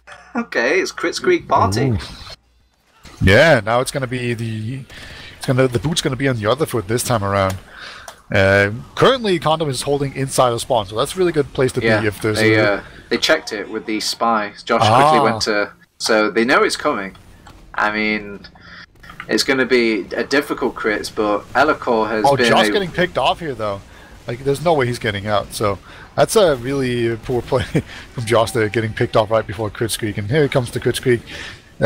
Once again, Condom is hiding in spawn. He's got the Uber now, so he doesn't even have to worry about the Kritzkrieg too much. He can just pop his invincibility charge. So the callback actually goes down. Here comes the Kritzkrieg, and Condom, he will pop it just in time. And I think unfortunately now Elikor is caught in there. I say he's just going to kill people, and he will actually make it out alive. And now Sorgs is caught in behind line. Ombrak has gone down, and Zorgs, he's just going to climb Spire and put some pressure on it, I suppose, and play the high ground as well. And no, it's going to get combined on to go down. Well, that has gone incredibly well for Ascent, to say how many players they lost there. If Lego managed to kind of rally the troops a little bit quicker, they could maybe get onto that second, but they lost a few players here and there. And you got to think of Elikor like the pocket for Ombrak. For Ascent, even, Peter, because once Elikor leaves out another door, there's no one really defending Ombrak during that after Uber, so he just went down really quickly there in that last little fight. Demol has gone down, and Korvac has actually taken the right side, along with two scouts. Flu will go down, but here comes the soldier behind lines. He has been spotted by Dr. Phil, but he could still make it up there. No, he's going to eat a rocket instead. So both soldiers are now going down, and that's going to prompt Ascent to walk outside. They even have an Uber disadvantage, and they have Elikor really far forward. If he goes down, this could be very troublesome, but looks like they will hold on just long enough for Lego to just sit back and not make use of the advantage. And we do see a spy, but I'm not sure if it's just checking. No. He's out there. He's going, and they might not see this coming over on Ascent right now. Nobody looks really that paranoid. Has he just bumped into him? Oh no, he just came close. We'll actually uncloak out, and he's going for the Demoman pick. There we go. All right. I mean, maybe Ombrak is just too much of a paranoid medic to deal with, but the Demoman is never going to suspect a spy coming, so they get the 3 Demoman kill. That buys a bit of time for Lego, but is time really what they need right now, Beta? They need a way to push out. Yeah, I don't know. Like, he was definitely not going for the demo man pick. It was just like, as soon as he walked off the range, he expected the medic to walk in the door, and then when the medic didn't quite do that, he didn't want to go backwards and give his position away, so he just like traded with the demo, and he happened to get away. So I'm pretty sure that's what happened there. And you know, it's better to trade than than to get nothing and go for like a 5% play. Oh, Sorix was hiding in that forward respawn, but Kradu was trying to play a quick little game on him and hiding around the corner, see if he can lay on the double meat, but misses his shots, and he will still survive. They're He's not still even checking in drop down. Like, that's crazy to me. Like, they know the scout is there. Oh no, Kradu's still checking it here and there. Oh, but okay. He keeps getting battered back by Sorix, and even Falash has got eyes on him now. Is doing some nice pressuring though, just by his position alone. Oh, Falash almost got the kill onto him, but with that infinite health cap running out too as well. Oh, he's actually, yeah, he's going to find Korvac, and this is going to get more and more uncomfortable. Just as long as that scout's behind, they're going to be just stressed out whenever anyone walks forward on the Lego side. But they are going to take down Josh, so that's going to alleviate some of that pressure. What's the best way that Lego can abuse this position from Sorix now, Beta? Is it just to keep throwing D-Maul and Josh in while Sorix kind of peel some eyes from the back line? Yeah, they could try to run him all the way around onto Spire. Like, you have to go through like the house and everything, right? But they're going to have 3 players waiting outside of spawn. Don't do it, Sorix! He knew. Don't go out there! He knows! He sees it. It's a nice shot on the flu, actually. So I feel like this is actually a pretty good situation. This is probably as good as you can hope to do it without taking any major risks. But at some point, you can actually just sneak out, right? Like, if you just like hit them for a little bit and then just start running out, if you just pretend you're going back to a respawn, then maybe you can make it all the way through. Because there are periods where there are no eyes on the spawn. Yeah, but Sorix doesn't know that. He's just kind of going off of his pure game sense at this point now, just going off of what he thinks and feels the enemy team might be doing, and they got Kradu on permanent Sorix watch, and a center trying to just deal with what they can deal with Sorix down on that team. But if things get really sticky, yeah, Sorix just switches out to a different class, and there we go, he's back on last. It's like it never even happened. Yeah, he almost gets the soldier as well, but now they have seen Sorix. I'm pretty sure that hat is really easily recognizable. So they're going to know, but they're actually just pressing down the sentry gun. Sentin ran out of ammo, it looks like. I'm not quite sure. Maybe he just couldn't keep up with the spam. So, yeah, it's a very slow round, and I think Ascent, they're kind of fine with this. We've definitely seen them before, just slow it really far down. Josh? Is he going to get the double?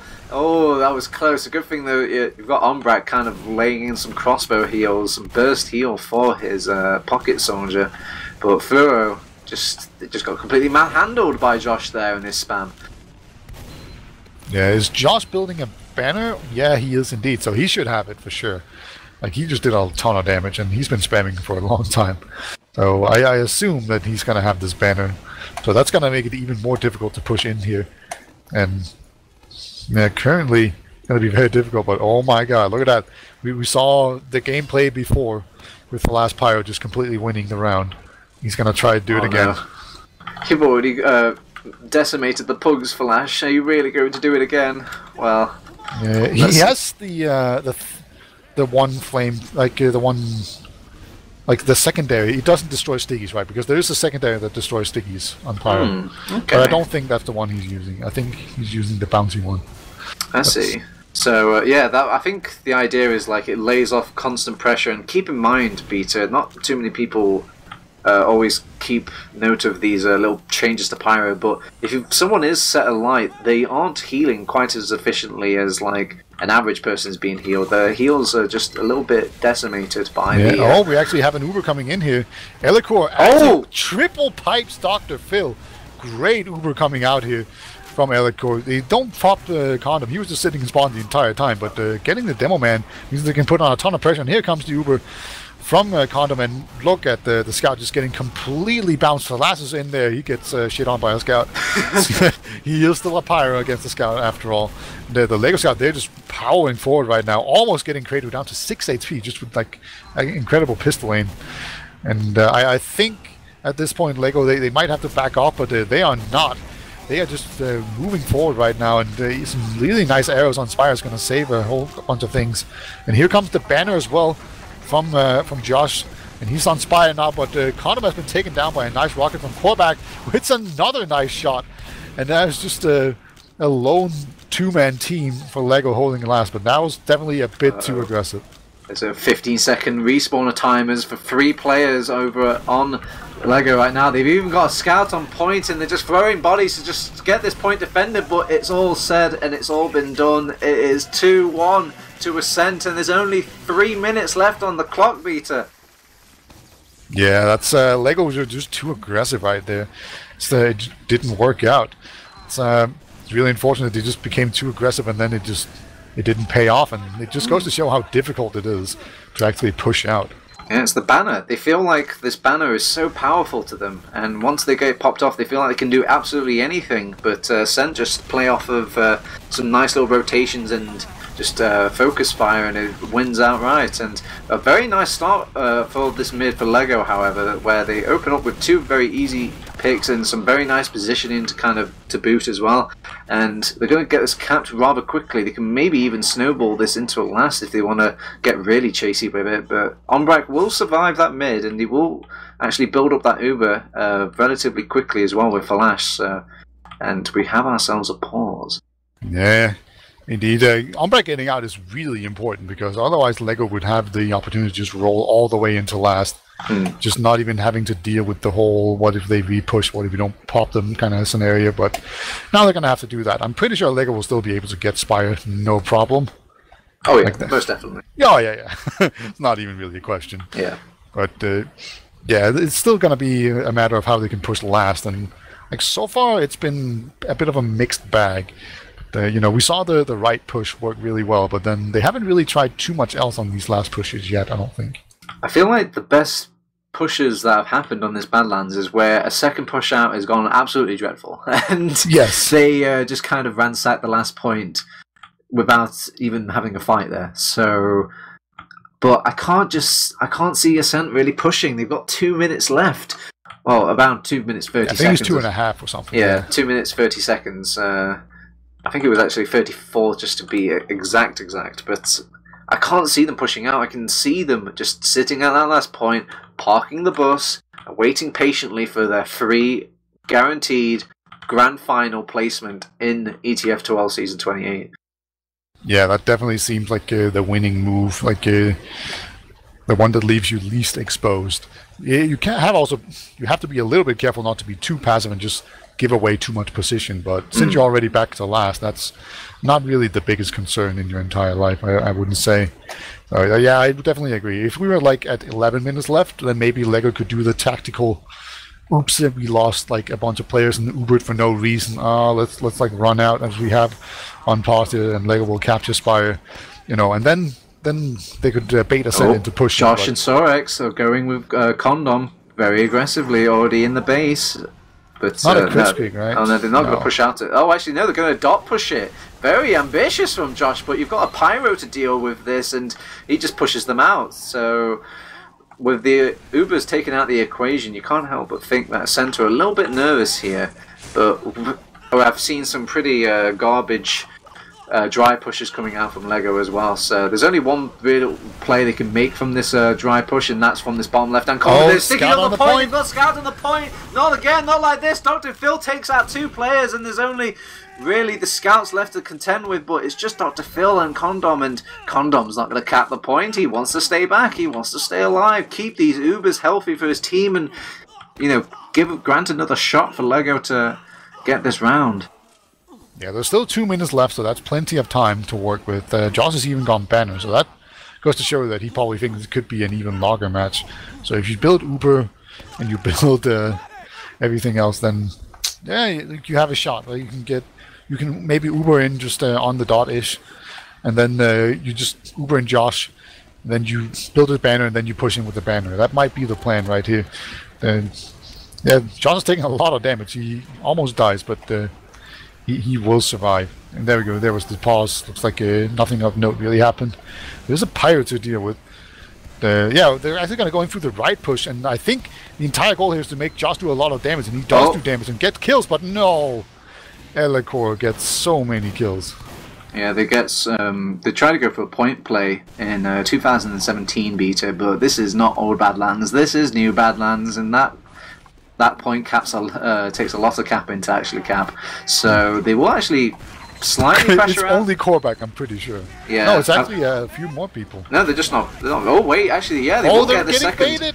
Don't do this, Ascent. They do back out. That's they realise their little mistakes there and decide to just play it very, very safe. They've got an Uber charge still on Condom though, and they're maybe pushing from this lower door. And Josh enters in. He's the first one to pop, but Umbrak counters with his own, and they're already being pressured on this point as well. Josh is just kind of lingering on, just making. He's gonna jump into the point, and he's still in there. That's gonna.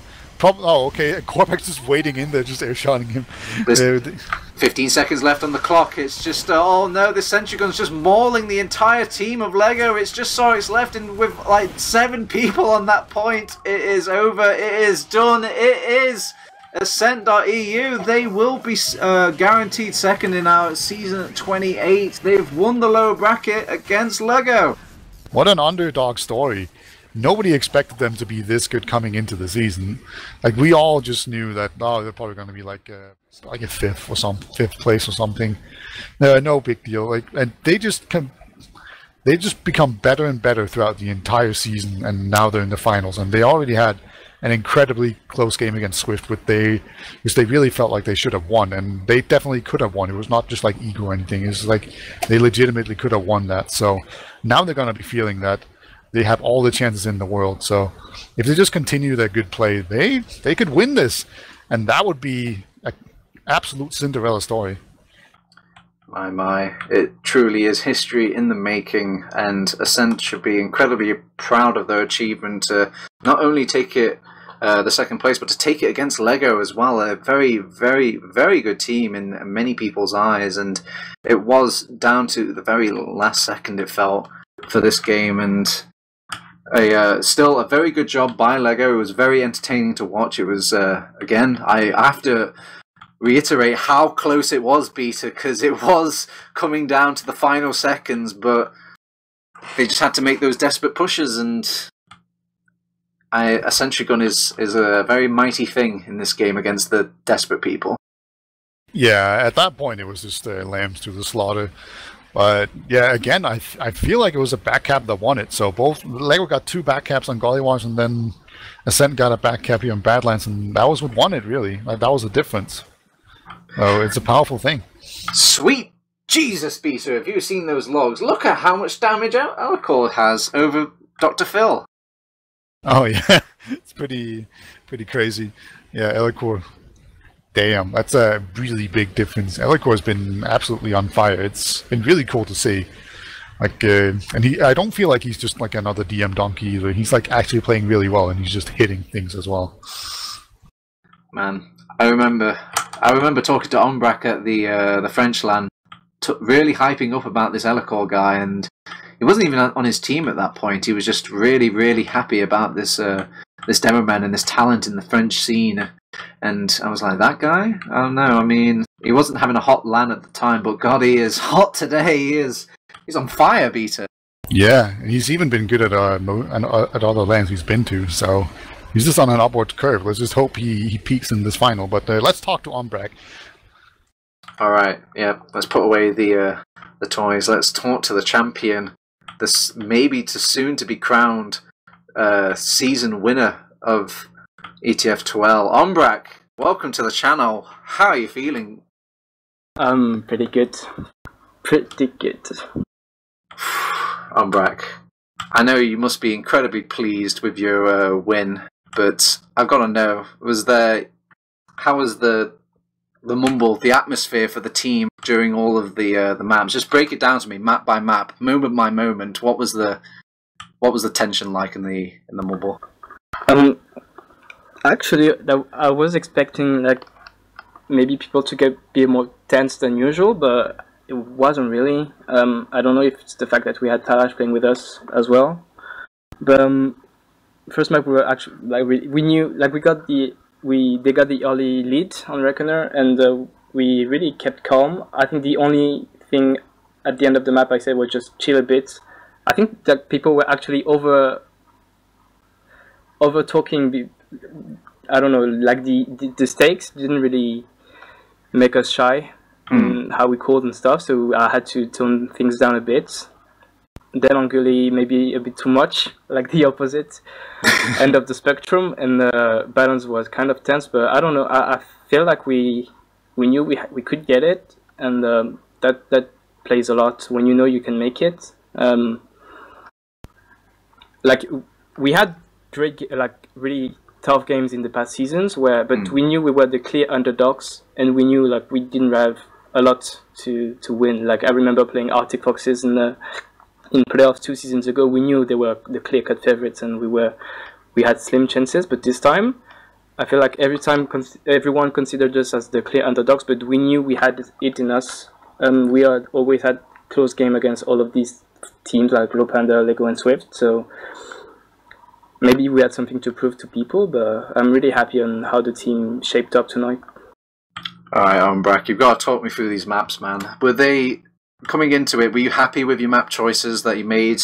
Were you happy how it turned out, what map picks Lego actually ended up going with? Talk me through the map. I don't really want to go through because we still have 1 game to play, so okay, I don't really want to break it down, but we were okay, we knew we could beat them on every map. So like there were at no point we were like, if they pick this one, we're screwed. We knew some would be maybe a little more tensed, a bit more rough, but I would say things went somehow according to plan. How would you rate your personal, well, not personal performance, but your team's personal performance? Do you think this was as best as Ascent can be right now, or do you feel like you guys can have a little bit more to give? Oh, it's really hard. I think you have to go for the we can improve way, because otherwise it doesn't sound really humble. But yeah, no, obviously there were a lot of mistakes. I think we could have taken that in 2 maps, but so did they. So on Gully, there were blatant flaws that we took too long to realize, and then the map was over. So yeah, there's always room for improvement. I think it would be silly to say this is the best we can give, because if this is the best we can give, we're not winning the Grand Finals, and that's not really the objective. Now, Beta, if you've got a question, chime in. Yeah, I want to know. Like last time I spoke to you on Bragg, it was coming off of the really crushing loss to Swift, where it was like really close, and you were feeling kind of dejected and feeling like you could have won. But did you ever feel like at the beginning of the season that you could confidently say that you believe you can actually win the grand final of ETF2L? No. We knew we could make something. Like the way top 5/Ascent played in Prem, we always have like 1 good season and then 1 really disappointing season. So according to our past, this season was the good season. So we knew we could grab the playoffs. But to be in grand finals, that's really unexpected, and obviously that's probably why I'm really happy, and I think everyone in the team is really happy about it, because when you think we have 2 players that haven't played with us until this season. Flu, this is his first season in Prem, so when the season starts, that would have been really foolish to say, well, yeah, we're gonna make it to the grand final. We knew we could tickle these big teams, but to this far, it's a really good surprise. Yeah. Umbrak, tell me, what was it like playing with Flash tonight? Was it really a dream come true? Was he really as good as the 7 make him out to be? Yeah, Flash is my favorite player. No, it was really good. I think some people would say he carried us. Maybe he did in some way.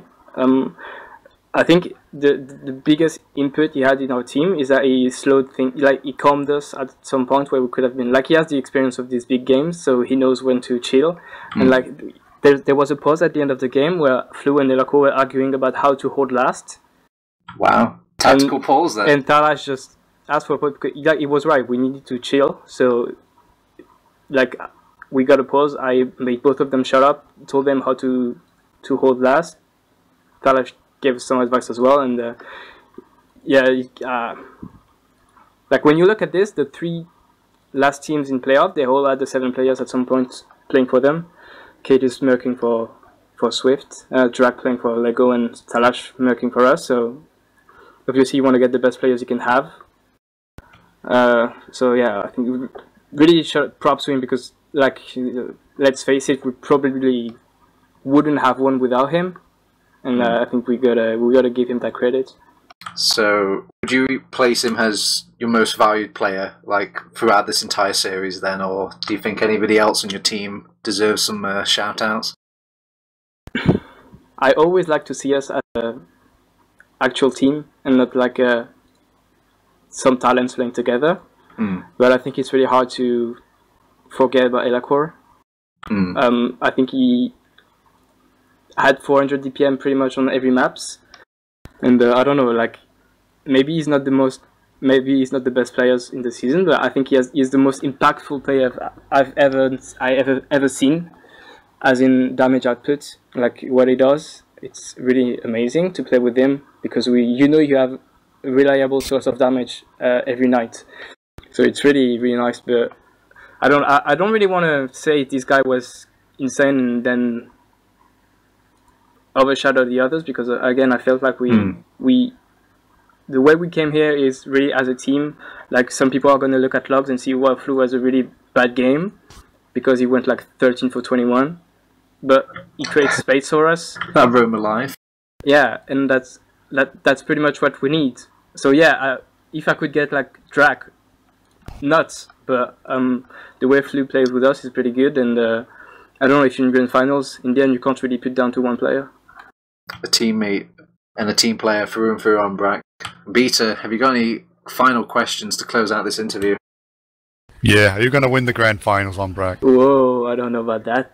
I wish, but it's going to be a really close game, and I'm really looking forward to it because I have friends on the other side of the field, so it's going to be pretty good. And yeah, again, no one expected us to win, and I think some people in Swift were the last people to expect us to take it to the grand final, so it's going to be nice to see them again.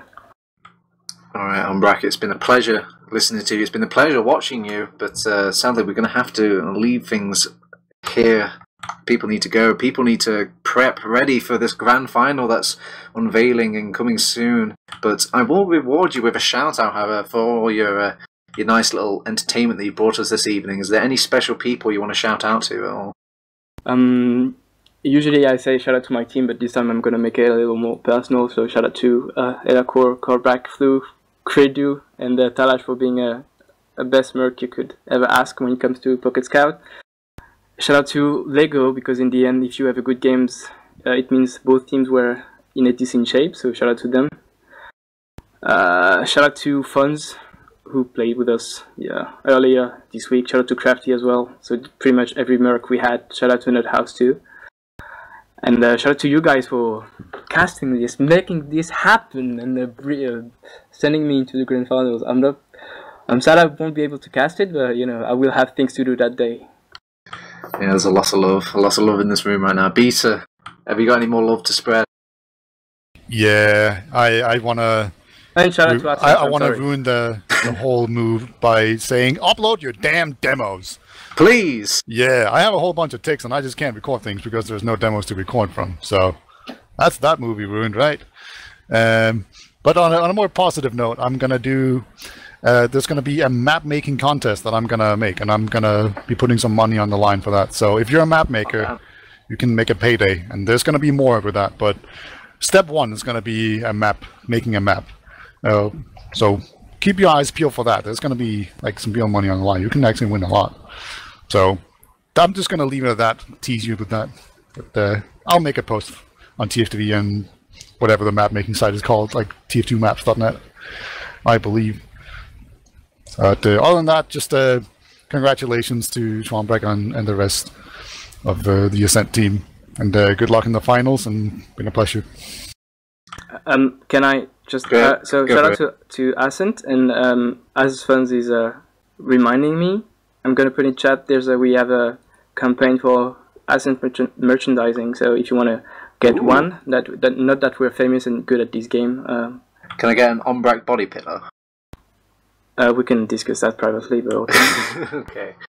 Well, plugging aside, I will give a quick plug to our Twitter, Facebook, Discord, website, YouTube.